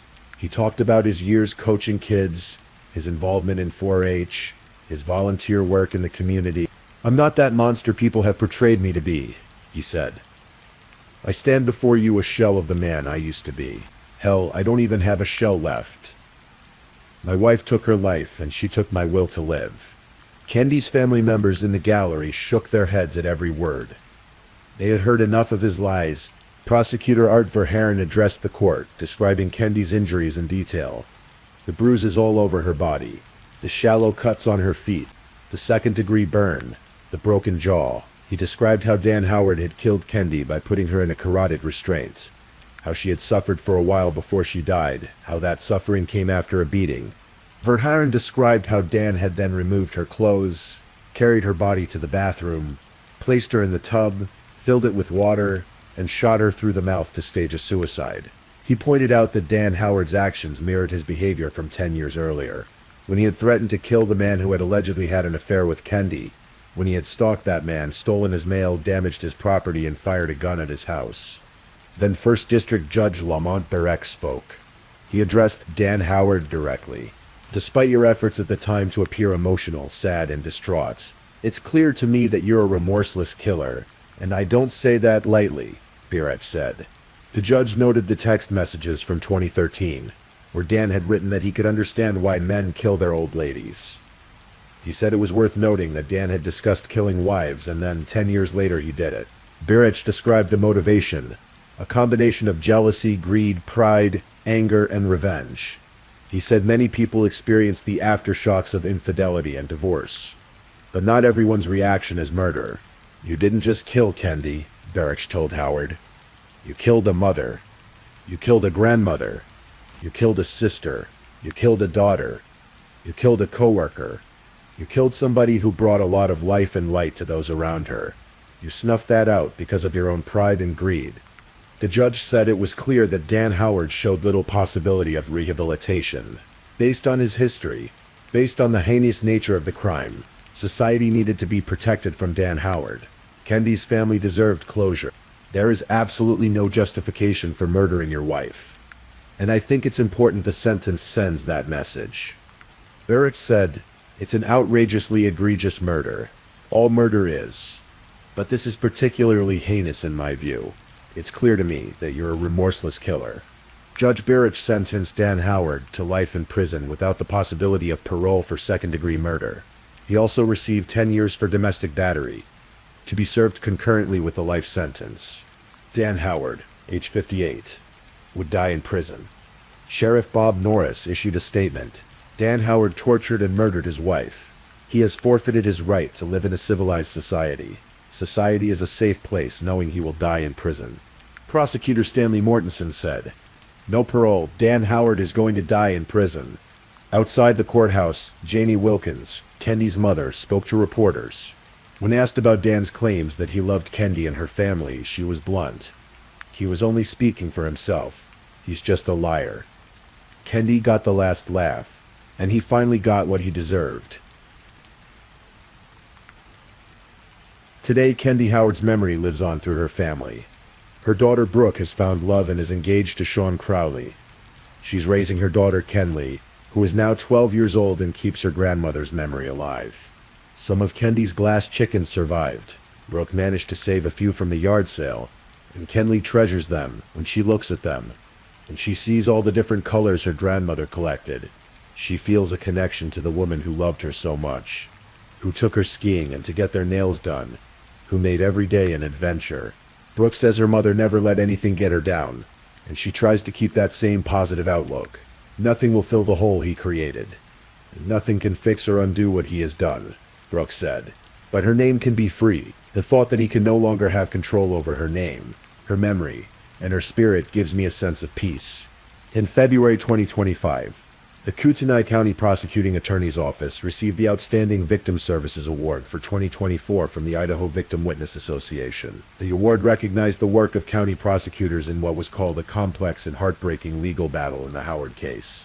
Tens of thousands of people from across the country and around the world watched the 2-week murder trial unfold live online. The case drew attention not just because of its shocking nature, but because of the questions it raised about domestic violence, about control, about how someone trained to protect and serve could use that training to commit murder. The prosecutors highlighted what Kendi was planning for at the time of her death. She had made an offer on a house in Kamaya. She had a job lined up. She was scheduling a body transformation. She had gone to get her nails done the day she died. She was excitedly telling friends about starting an antique store, a dream she'd held for years. She wanted to just love life. Her friend Michelle Lampert said, and she loved life. These were not the actions of someone planning suicide. These were the actions of a woman looking forward, planning her future, excited about the possibilities ahead of her. Dan Howard took all of that away. He took away the mother, the grandmother, the sister, the daughter, the friend, the co-worker who brought light to everyone around her. He took away all the moments Kendi would never have. The wedding she wouldn't attend, the granddaughter she wouldn't watch grow up, the antique store she would never open, the life in Kamaya she would never live. Kendi Howard was 48 years old when she was murdered. She should have had decades ahead of her, decades of watching Kinsey grow up, decades of enjoying her newfound freedom and happiness, decades of collecting more glass chickens. Instead, she became a cautionary tale, a reminder that domestic violence can hide behind a badge and a uniform, that control can masquerade as love, that sometimes the person who vowed to protect you can become the greatest danger you face. But Kendi's story is also about resilience, about a daughter who fought for justice for her mother, about investigators who wouldn't give up even when the medical examiner's initial ruling suggested suicide, about prosecutors who spent 2 years building a case to ensure the truth came out, about a community that rallied around Kendi's memory and demanded accountability. Dan Howard is now serving his life sentence at the Idaho State Correctional Institution in Boise. He will never walk free again. He will never harm another person. As a former law enforcement officer, his time in prison will not be easy. As Prosecutor Mortensen said, "It's not easy going to prison as a former law enforcement officer." But Brooke Wilkins has found a measure of peace in knowing that her stepfather no longer controls her mother's memory. Kendi's name is free. Her spirit lives on in every glass chicken that survived, in every memory that Kinley holds dear, in every story that's told about the woman who loved life so fiercely. Please, I'm just putting it out there. If you're still awake and listening, drop a comment. Let me know where you're tuning in from, the time in your part of the world, or just say something to let me know you're still with me. And of course, if you haven't already, like this video and subscribe so you don't miss the next true crime story for sleep. Now, let's move on to our fourth story.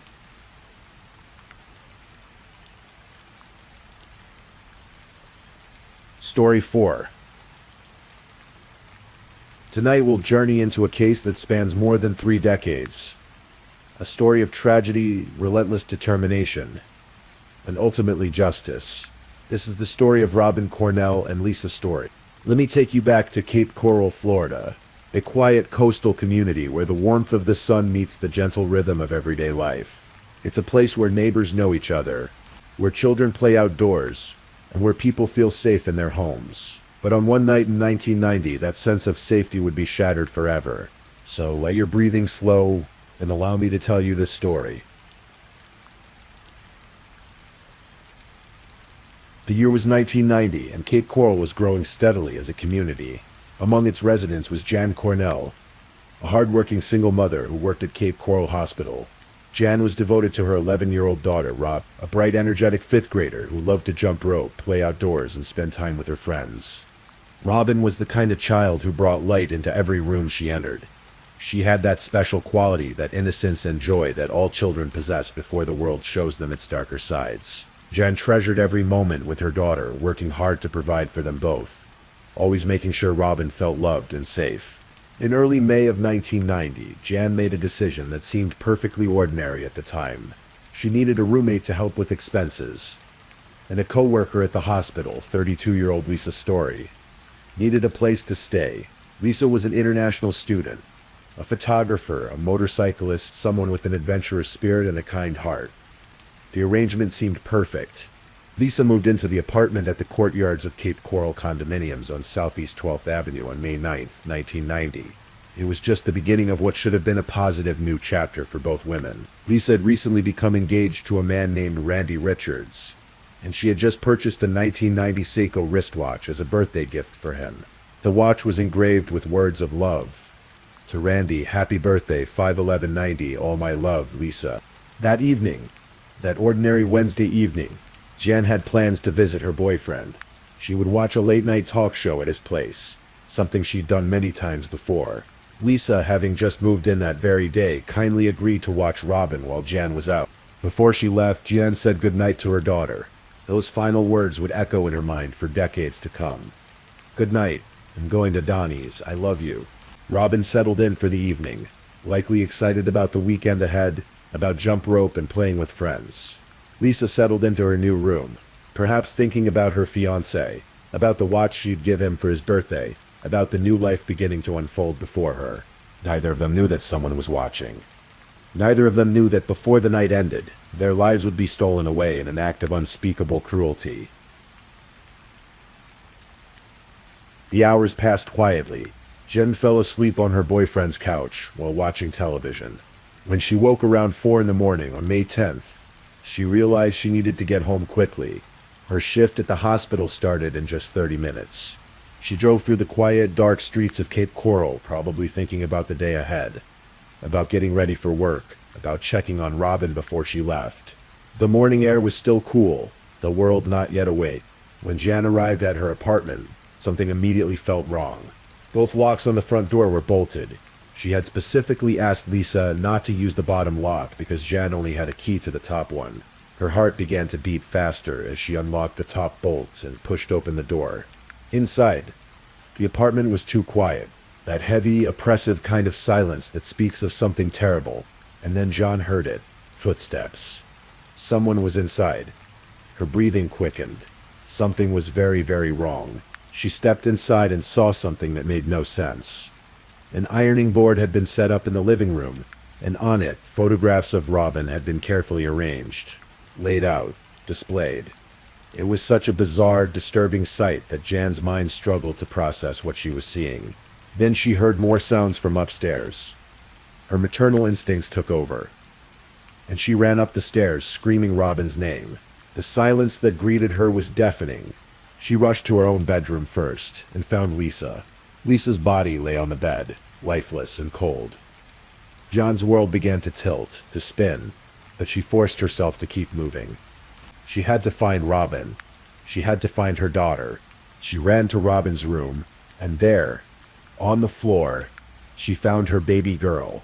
Robin's nightgown had been pulled up around her neck. Her body was cold to the touch. Rigor mortis had already begun to set in. Jan called 911, her hands shaking, her voice breaking. She tried to revive Robin, tried CPR, even though she knew her daughter was gone. "We believe in God," she would later say. "Why can't we have a miracle?" But there would be no miracle that morning. When the Cape Coral police arrived at the scene, they found a horror that would haunt investigators for more than 3 decades. Both victims had been sexually assaulted and suffocated with pillows.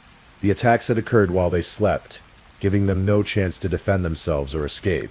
The crime scene told a story of calculated cruelty. The killer had entered through an unlocked sliding glass door at the back of the apartment. He had moved through the home with purpose, attacking Lisa first in her bedroom, then moving to Robin's room where he assaulted and murdered the 11-year-old child. The suffocation had been prolonged. Investigators estimated that each victim had been deprived of oxygen for 3 to 4 agonizing minutes. The killer had held the pillows down, pressing them over their faces, as they struggled and fought for breath that would never come. After the murders, the killer had taken his time. He moved through the apartment, stealing items, Lisa's driver's license, her credit cards, her checkbook, and the engraved watch she'd bought for her fiancé. The one that said, "All my love, Lisa." He also took Robin's photographs and arranged them on the ironing board, in what investigators could only interpret as a final twisted display of power. The killer left behind evidence, though. Biological evidence, DNA. Semen samples were found on bed sheets, on Robin's pillowcase, and on Robin herself. There was also a hair found on Lisa's body. In 1990, DNA technology was still relatively new, but investigators carefully preserved every piece of evidence, hoping that someday, somehow, it would lead them to the killer. The community of Cape Coral was devastated. Parents held their children closer. Doors that had been left unlocked were now bolted shut. The sense of safety that had defined this quiet coastal town had been destroyed in a single night. Jan Cornell made a promise at her daughter's grave, a promise that would define the rest of her life.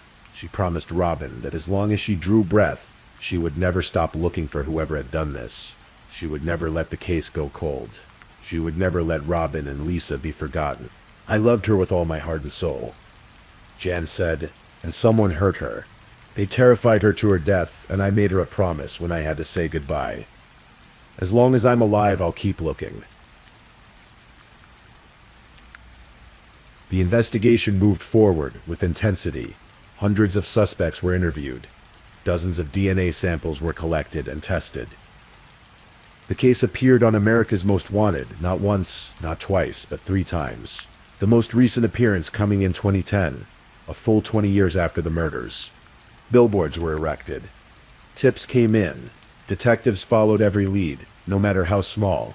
The case was passed from one investigator to another, as years turned into decades. But it never went cold.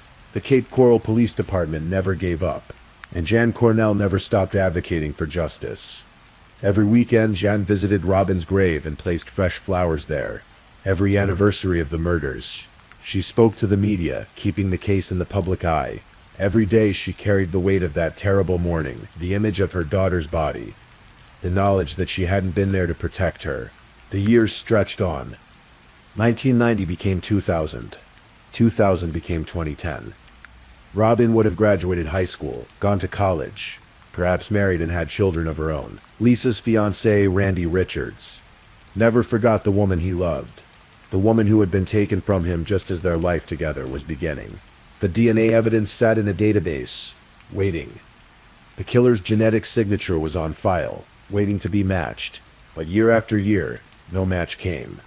The killer was out there, somewhere, living his life while the families of his victims lived with unbearable grief. Detective Christy Jo Ellis worked the case alongside Detective Kurt Grau, both refusing to let it fade away. We have the killer's DNA, Detective Grau said in 2010. It's just a matter of getting the right person. But getting the right person seemed increasingly unlikely as time wore on. How do you find someone when you don't know who they are? How do you bring justice when the killer could be anyone? And then, after 26 years, everything changed. August 27th, 2016. A man named Joseph Adam Zieler was arrested in Lee County, Florida, for shooting his own son with a pellet gun during an argument. It was a domestic violence incident, a felony battery charge, the kind of case that happens every day in communities across America.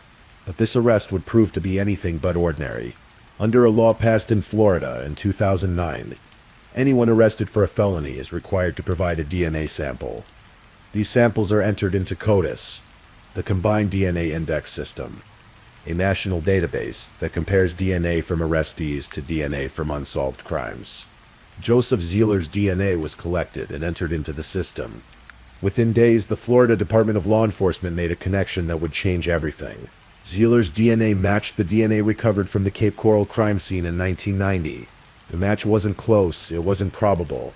It was certain. The chances of the DNA being anyone but Joseph Zieler were 1 in 700 billion. In fact, the number was even higher. But the Florida Department of Law Enforcement stopped calculating at 700 billion because, as they said, the human mind can't fathom a number bigger than that. When Detective Christy Jo Ellis received the phone call about the DNA match, she couldn't believe what she was hearing. "Are you kidding me?" she said, her voice filled with disbelief and hope. After a quarter-century of police work, after countless dead ends and dashed hopes, the case was finally breaking open. Cape Coral Police Chief David Newland held a press conference on September 28, 2016. Standing before the media, with John Cornell beside him, he spoke two simple words that carried the weight of 26 years of grief and determination. "We got him." Joseph Zieler was 54 years old at the time of his arrest. He had been living in North Fort Myers, just a short drive from Cape Coral, for 20 years at the same address. He had been there all along, living in the same community where he had committed his horrific crimes.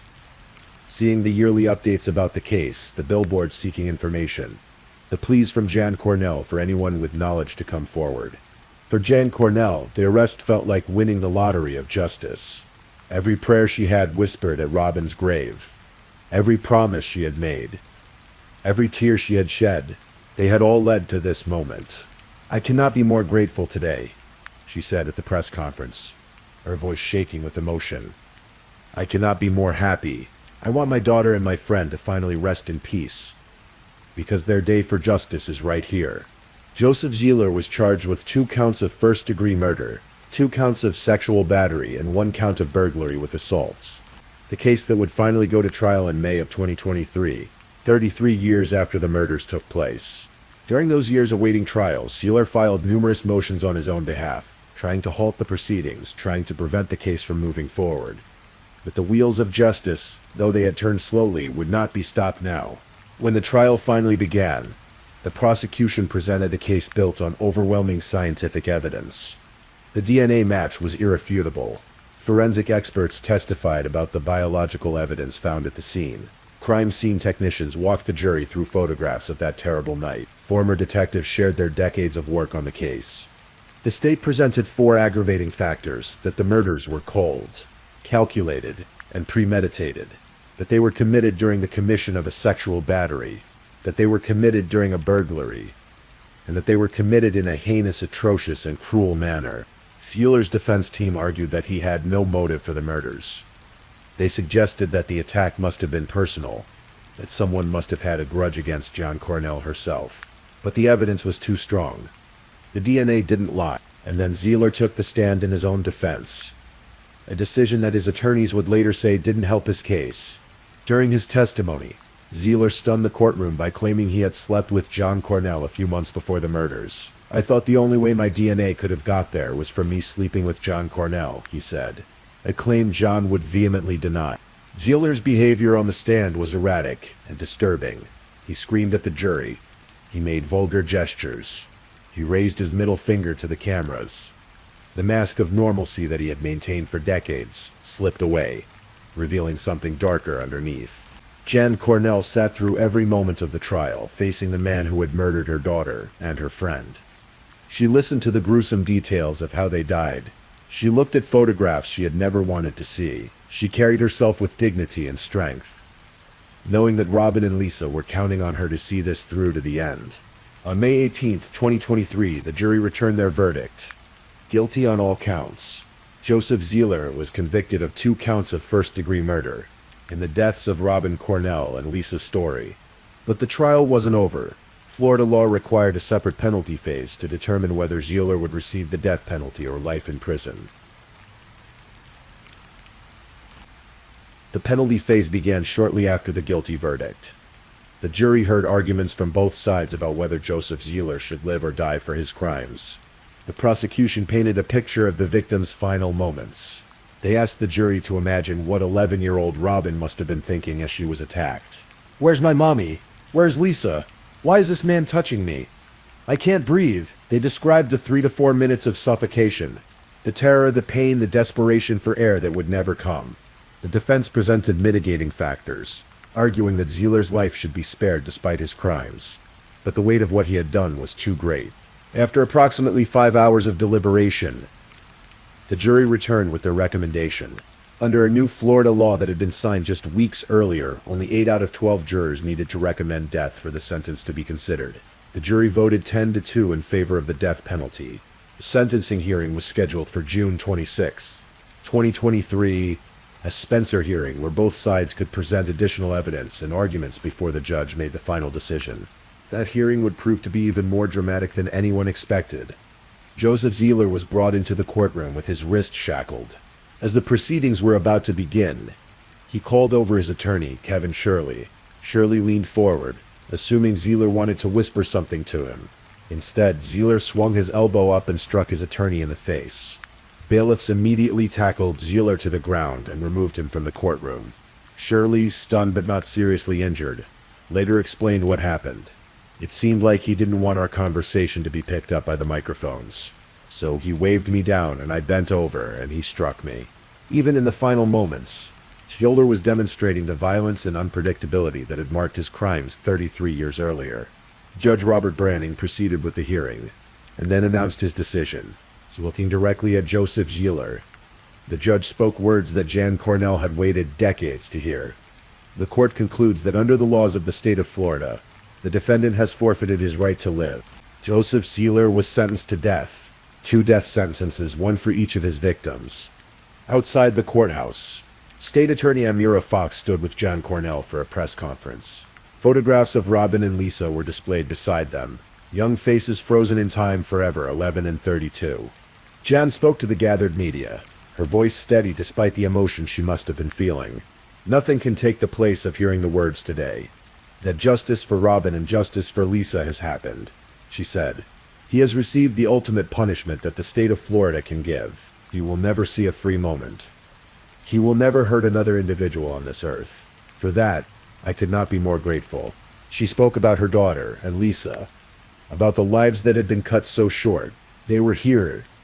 They lived some evil monster cut their lives so short, so unfair. But now they have peace, and now we can let them have peace. Randy Richards, Lisa's fiancé, also spoke that day.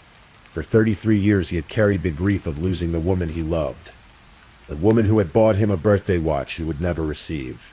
He thanked everyone who had worked on the case, everyone who had refused to give up.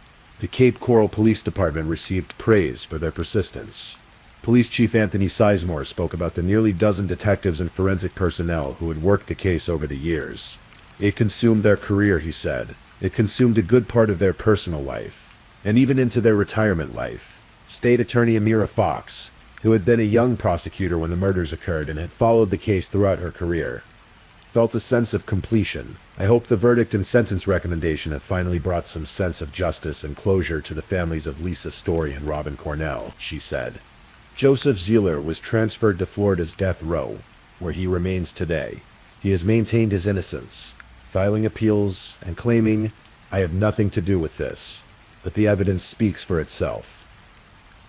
The DNA doesn't lie, and the families of Robin Cornell and Lisa Story finally have the justice they have sought for so long.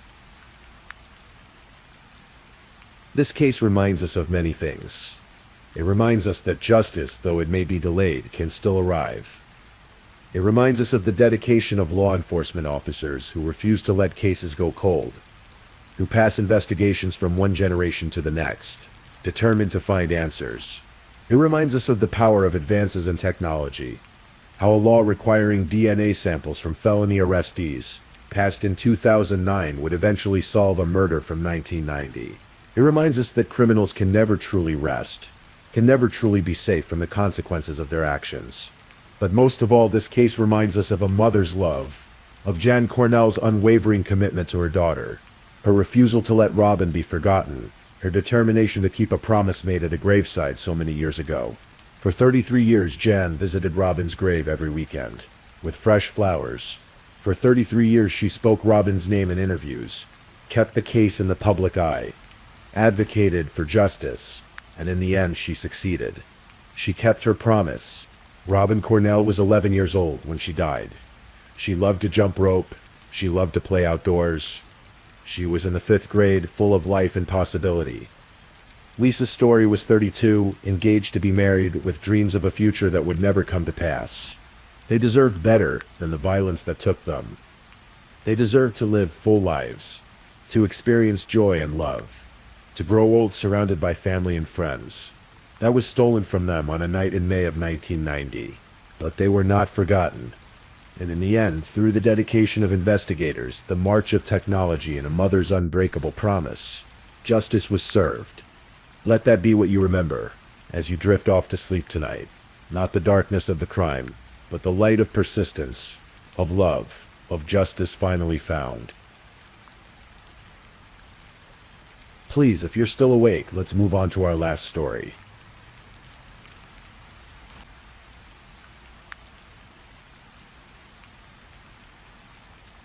Story 5. Tonight we're going to explore a story that unfolded in the quiet suburbs of Michigan, in a place where luxury homes line peaceful streets, and where neighbors wave to each other on morning jogs.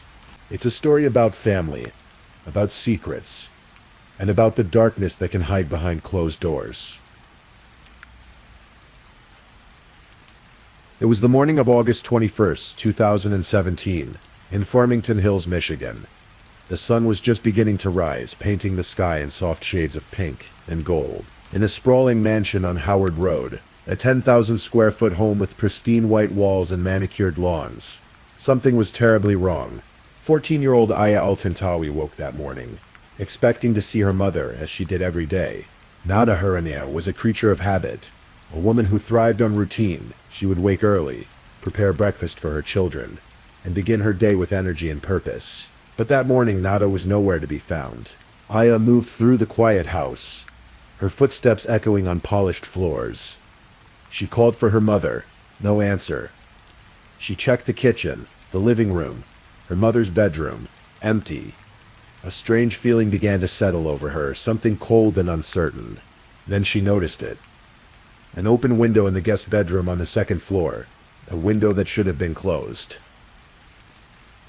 She approached slowly, and when she looked outside, her world shattered in an instant. There, on the patio below, lay her mother, motionless, face up, still wearing her pajamas. Aya's scream pierced the morning silence. She ran, her feet barely touching the stairs as she raced to the phone. Her hands shook as she dialed 911. "We need an ambulance," she cried into the phone. "Oh my God. Please." The emergency operator tried to keep her calm, tried to get information, but Aya's voice was breaking, fragmenting with each word.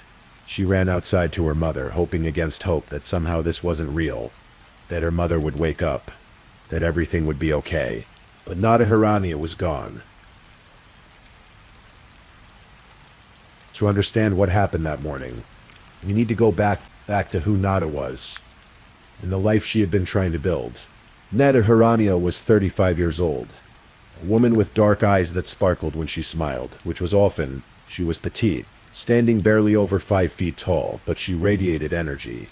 Her friends at the Franklin Athletic Club in Southfield would tell you she was impossible to miss. She would arrive each morning with a smile that could light up a room, ready to teach her fitness classes, ready to help others become the best versions of themselves. She specialized in weight loss, balance training, muscle toning. She was certified professional and deeply passionate about her work. But more than that, she was kind. She remembered details about her clients' lives. She asked about their families, their struggles, their victories. She made people feel seen.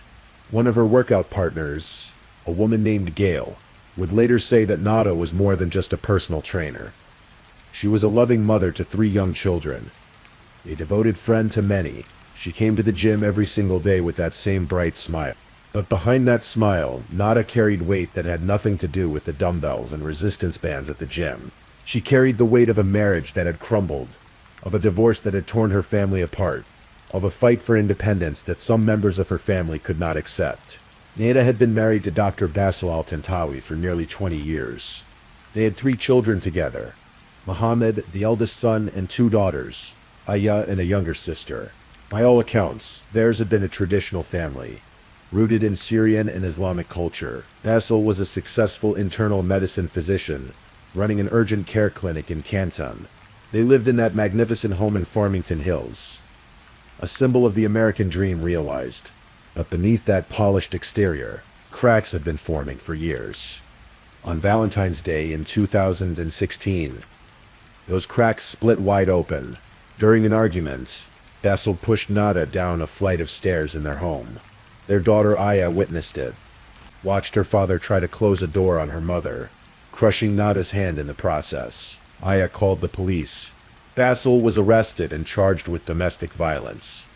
The damage was done, not just to Nada's hand or her body, but to whatever remained of their marriage. The following month, Nada filed for divorce. The court issued a restraining order, barring Basil from the family home. He was required to wear an electronic tether to monitor his movements. For Nada, the divorce wasn't just about leaving an abusive marriage. It was about reclaiming herself. She had spent years conforming to expectations, to traditions that felt increasingly suffocating. Now, she wanted to live on her own terms. She got the job at the Franklin Athletic Club. She started working outside the home, something that had been a source of heated arguments. She stopped wearing the traditional hijab. She wore athletic clothes that fit close to her body, practical for her work. She even began casually dating a fellow trainer from the gym. To Nada, these changes represented freedom. To some members of her family, they represented betrayal. Muhammad Al-Tantawi was 16 years old in 2017, born on June 7, 2001. He was the eldest child and only son. In traditional Arab culture, being the eldest son carries weight, carries expectation. Muhammad had always been close to his father. Very, very close. According to testimony that would later emerge in court, when his parents' marriage fell apart, when his father was forced to leave the family home, Muhammad didn't waver in his loyalty. He blamed his mother. In his view, Nada was destroying the family. She was taking his father's money, his father's house, his father's dignity. She was, as he saw it, not being a good Muslim. She was becoming too Americanized. She was defying traditions that should have been sacred. After Basil moved out, Muhammad visited his father at least twice a week. They talked on the phone constantly. In Muhammad's mind, with his father gone, he became the man of the house, and as such, his mother should respect his authority. But Nada wouldn't bend. She had spent too many years bending, accommodating, shrinking herself to fit into spaces that were too small for her spirit. Now she was done. The tension in the house grew thick. Muhammad became verbally abusive toward his mother. Sometimes physically abusive too, according to his sister Aya's later testimony. He would tell Nada to call off the divorce. She refused. Arguments erupted frequently, heated and bitter. Aya would remember her brother calling their mother a dog in his phone contacts. She would remember him saying Nada wasn't a good Muslim, that she was ruining everything. 2 weeks before her death, Nada told Muhammad that she was going to send him to live with his father. She had reached her limit. Muhammad's response was chilling. "You are going to get what's coming to you," he said. While this drama played out in the Farmington Hills mansion, Basil Al-Tantawi was facing his own reckoning. In 2016, the same year as the Valentine's Day incident, Basil was charged by the Michigan State Attorney General with Medicare fraud. His urgent care clinic in Canton had been billing for services not rendered, engaging in schemes that defrauded the healthcare system. In January of 2017, Bissell entered a guilty plea to Medicaid fraud and 2 counts of healthcare fraud, all felonies. He avoided prison time, but his physician's license was suspended in February of that year. He was ordered to pay nearly $280,000 in restitution. The man who had once earned more than $350,000 a year was now unable to work as a physician, unable to support his family in what the divorce filings called their lavish lifestyle. And Nada knew things. Things about the fraud. Things that could potentially send Basil to prison for even longer if they came to light. According to text messages that would later be discovered, Nada had told someone she possessed information that could land her estranged husband in prison for financial crimes. The deposition was scheduled for August 23, 2017. Nada was expected to testify about what she knew. She never made it to that deposition. When Farmington Hills police officer Nathan Jordan arrived at the Howard Road mansion that morning, he was a 12-year veteran of the force. He had seen accident scenes before. This one didn't sit right. Nada Hirania lay on the patio, face up, in her pajamas. Above her, an open second-story window. Just inside that window, a 3-step ladder stood perfectly upright. On the top step of the ladder sat a bottle of Tilex cleaning spray. Nearby, there were streaks on the window, as if someone had been cleaning it. The scene told a story. Woman wakes early to clean windows, climbs ladder, loses balance, falls to her death. A tragic accident, but Officer Jordan's instincts were screaming that something was wrong. First, there was how she had landed.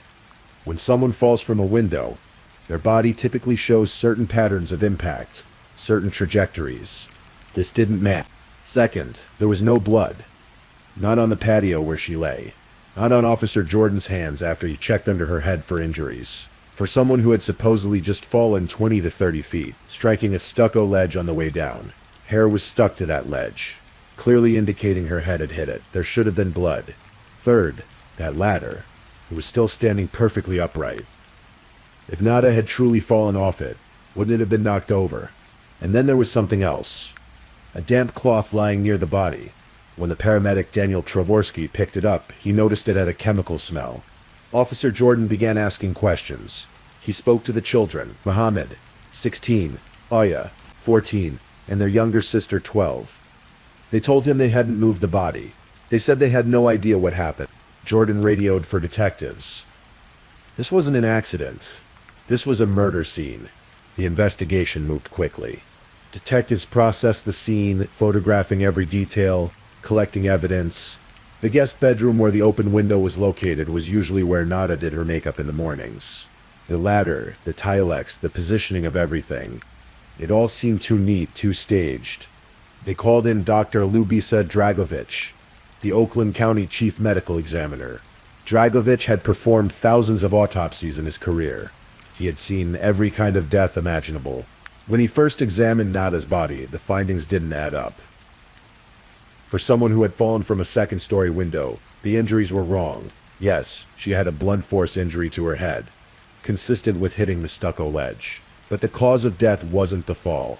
Nada Hirania had been asphyxiated, smothered, likely with that damp cloth that paramedics had found near her body. An analysis of her lungs showed evidence of what Dragovic called nasal oral blockage. Someone had placed something over her face, cutting off her air supply, holding it there until she stopped breathing. She was dead before she went out that window. The detectives returned to the house, looking for answers. The family had a 6-camera home security system. The cameras had been recording. When investigators reviewed the footage, they found something remarkable.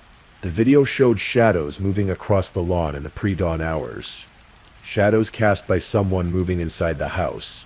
Near that second-story window, the investigators watched as lights flickered on and off. They watched as shapes moved, as something large was hoisted toward the window opening. At 5:55 in the morning, before Aya had called 911, the shadows showed someone pushing what appeared to be a body through the window. Dr. Dragovic would later tell a jury, "This video is telling 100,000 words." The security footage showed something else crucial. In the 24 hours before Nada's death, only 4 people had entered or left the house. Nada herself, Muhammad, Aya, and their younger sister. No intruders, no strangers, no mysterious killers from outside the family. Basil Al-Tantawi, as investigators quickly confirmed through his court-ordered GPS tether, had been in Canton miles away. He had never approached the house. His electronic monitoring data was clear and conclusive. That left one person, one male in the house that morning. Muhammad. Detective Robert Garrick of the Farmington Hills Police Department extracted data from Muhammad's iPhone. What he found painted a disturbing picture. Beginning about 2 hours before Nada's body was discovered, there was a rapid succession of calls between Muhammad's phone and his father's phone, dozens of them. Many lasted only a handful of seconds. Some showed 0 minutes of connection, just brief attempts at contact. One call from Basil's phone to Muhammad's was placed at exactly 5:55 a.m. The precise time investigators believed Nada's body was pushed out the window. Throughout the morning as police arrived, as chaos erupted, the calls continued. Short bursts of communication. Father and son connected in those dark hours. And 3 weeks before the murder, Muhammad had sent his father a photograph. It showed a window, the window of the guest bedroom, the same window Nada's body would later be thrown from. Muhammad had also conducted an internet search. How to remove a window screen. On the day of the murder, detectives first spoke to Muhammad as a witness. He told them he had been asleep. He had woken up to his sister's screaming. He knew nothing about what happened. But the next day, after reviewing the surveillance video after seeing those shadows, the detectives returned. This time they came with different questions. Basil Al-Tantawi was at the house, summoned to help with the children despite the restraining order.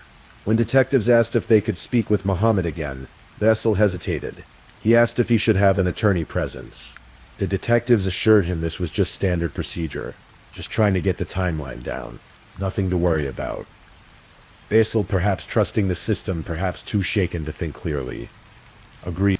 Muhammad and his father asked if they could pray together privately in the basement prayer room. The detective said no. They could pray in the upstairs family room, within earshot of the officers.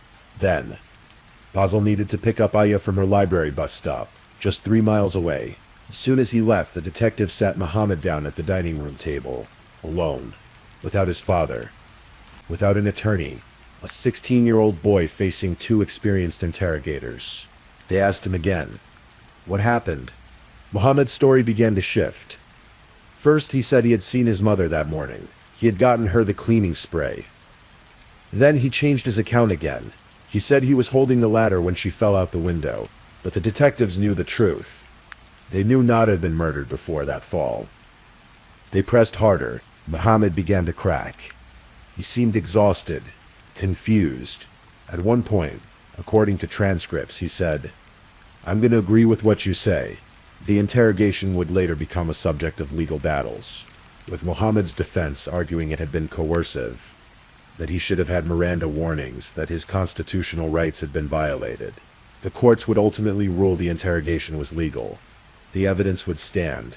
But in those hours at the dining room table, a 16-year-old boy sat across from detectives who believed he had killed his mother. It would be nearly 5 years before Muhammad Al-Tantawi stood trial. 5 years of legal motions, of appeals, of fights over evidence. 5 years during which Aya and her younger sister had to rebuild their shattered lives. Finally, in March of 2022, the trial began in Oakland County Circuit Court. Muhammad, now 20 years old, was charged with first-degree premeditated murder. He had been charged as a juvenile, meaning he faced a different sentencing structure than an adult would. The prosecution, led by John Skrzynski, the county's chief litigator, acknowledged up front that their case was circumstantial. There were no eyewitnesses to the actual killing. There was no DNA evidence linking Muhammad directly to the crime. No bloody fingerprints. No smoking gun. But they had the shadow video. They had the phone records showing the barrage of calls between Muhammad and his father. They had the search history. They had the photograph of the window sent weeks before the murder. They had the autopsy showing asphyxiation. They had a staged crime scene, and they had motive. Muhammad was angry at his mother for the divorce. Angry at her for defying traditional culture. Angry at her for working, for not wearing hijab, for dating another man. And perhaps most significantly, he was protecting his father. Nita had information that could send Basil to prison. A deposition was scheduled in just 2 days. The defense team, led by attorney Michael Schiano, argued that the prosecution's theory was impossible. Muhammad had been only 140 pounds at the time of the murder. Nada weighed 125 pounds. How could a teenage boy overpower and smother a grown woman, then lift her dead weight and hoist her out a window? They suggested alternative suspects. Perhaps one of Nada's former romantic partners. Perhaps a man Basil had hired to watch the house, who had once been found inside uninvited. They argued the crime scene was too pristine. No blood, no DNA, no signs of struggle. This was the work of a professional, they said, not a 16-year-old boy. It's impossible for Muhammad to have done this, Schiano told the jury, but the prosecution countered with testimony that cut to the heart of the case. When Aya Altantawi took the stand, the courtroom fell silent. She was 19 years old now, a student at Michigan State University, carrying 5 years of grief and trauma on her shoulders. She told the jury about her brother's relationship with their mother, how it had deteriorated, how Muhammad had become verbally and physically abusive toward Nada, how he blamed their mother for ruining the family.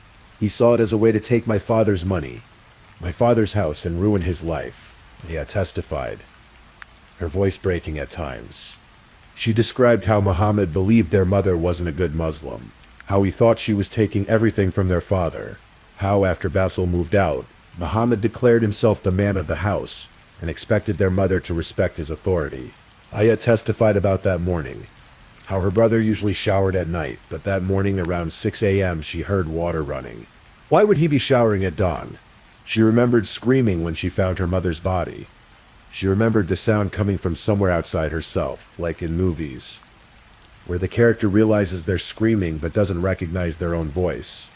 And she remembered her brother's reaction, how he seemed dazed, quiet, weird, not the reaction she would have expected from someone who had just discovered his mother dead. Under questioning, Aya was asked about her feelings toward her brother. I think regardless of what happened, I forgive him, she said. But that forgiveness was complicated, tangled up with anger and grief, and a childhood that had ended the moment she saw her mother's body on that patio. Dr. Dragovich took the stand and walked the jury through the autopsy findings. The jury saw photographs, difficult images that showed exactly what had happened to Neda Harania's body. Initially, when he first examined her, the injuries had puzzled him. They didn't fit the pattern of a fall, but then the police shared the surveillance video with him. Those shadows moving in the pre-dawn darkness. This video is telling 100,000 words, Dragovich said again, emphasizing each word. He explained the evidence of asphyxiation, the way her lungs showed signs of nasal and oral blockage, the damp cloth found near her body, which he testified may have contributed to her smothering, though he couldn't say with absolute certainty. She had suffered a blunt force injury to her head when she hit the stucco ledge on the way down, but she was already dead by then. Already gone.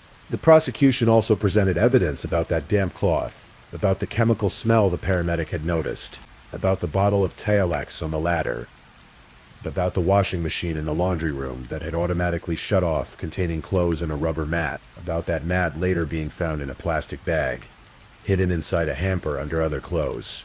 Someone had been trying to clean up, trying to erase evidence. The trial lasted 4 days. The jury heard testimony from police officers, from the medical examiner, from Aya, from forensic experts who analyzed the phone records and surveillance footage. They heard from the defense's witnesses too. The former romantic partner of Nada's, who testified about their relationship but who had no apparent motive for murder.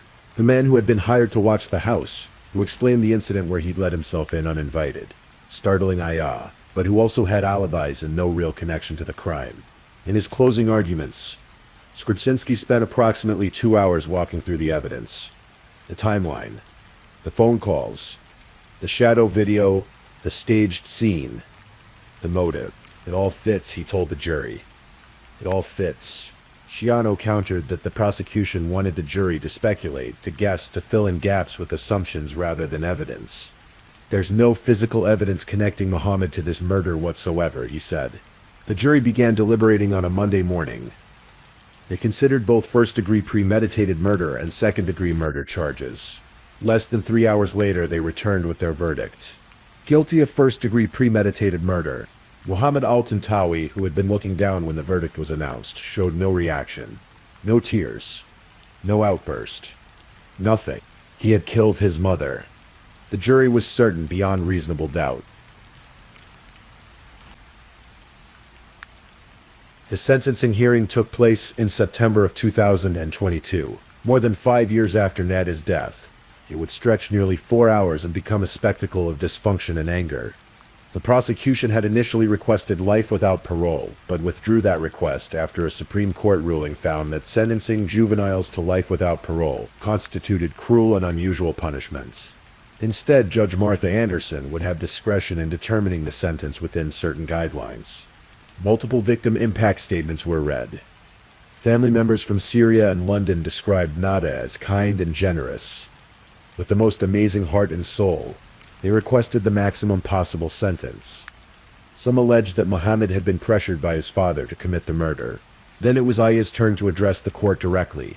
"These past 5 years have been a lot," she said, her voice thick with emotion. "I've tried to sympathize. I've tried to be empathetic." She spoke of the heartache and intense trauma she had endured. Of how she didn't know what to do with her life now that the trial was over. Of how that morning had stolen her childhood. Her sense of safety. Her mother, looking directly at her brother, she said, "I don't know why you did what you did. I knew you hated us, but I didn't know you hated us this much." She told the court, told her brother, told everyone present, he could die today, and I would not go to his funeral. I would throw a party instead. I don't care about him. The courtroom erupted. At one point, Aya began yelling and swearing, her composure finally breaking after years of holding it together. She was removed from the courtroom, her voice echoing as she was led away. And Basil al-Tantawi tried to give his own victim impact statement, but almost immediately, Judge Anderson cut him off. He wasn't talking about how Nada's death had affected him. He was praising his son, calling Muhammad loving, caring, a role model who had never been in trouble. "A victim impact statement is how the death of your wife impacted you," Judge Anderson said, her frustration mounting. "It's not to glorify your son." She ordered him to sit down. Throughout the hearing, Muhammad represented himself for portions of it.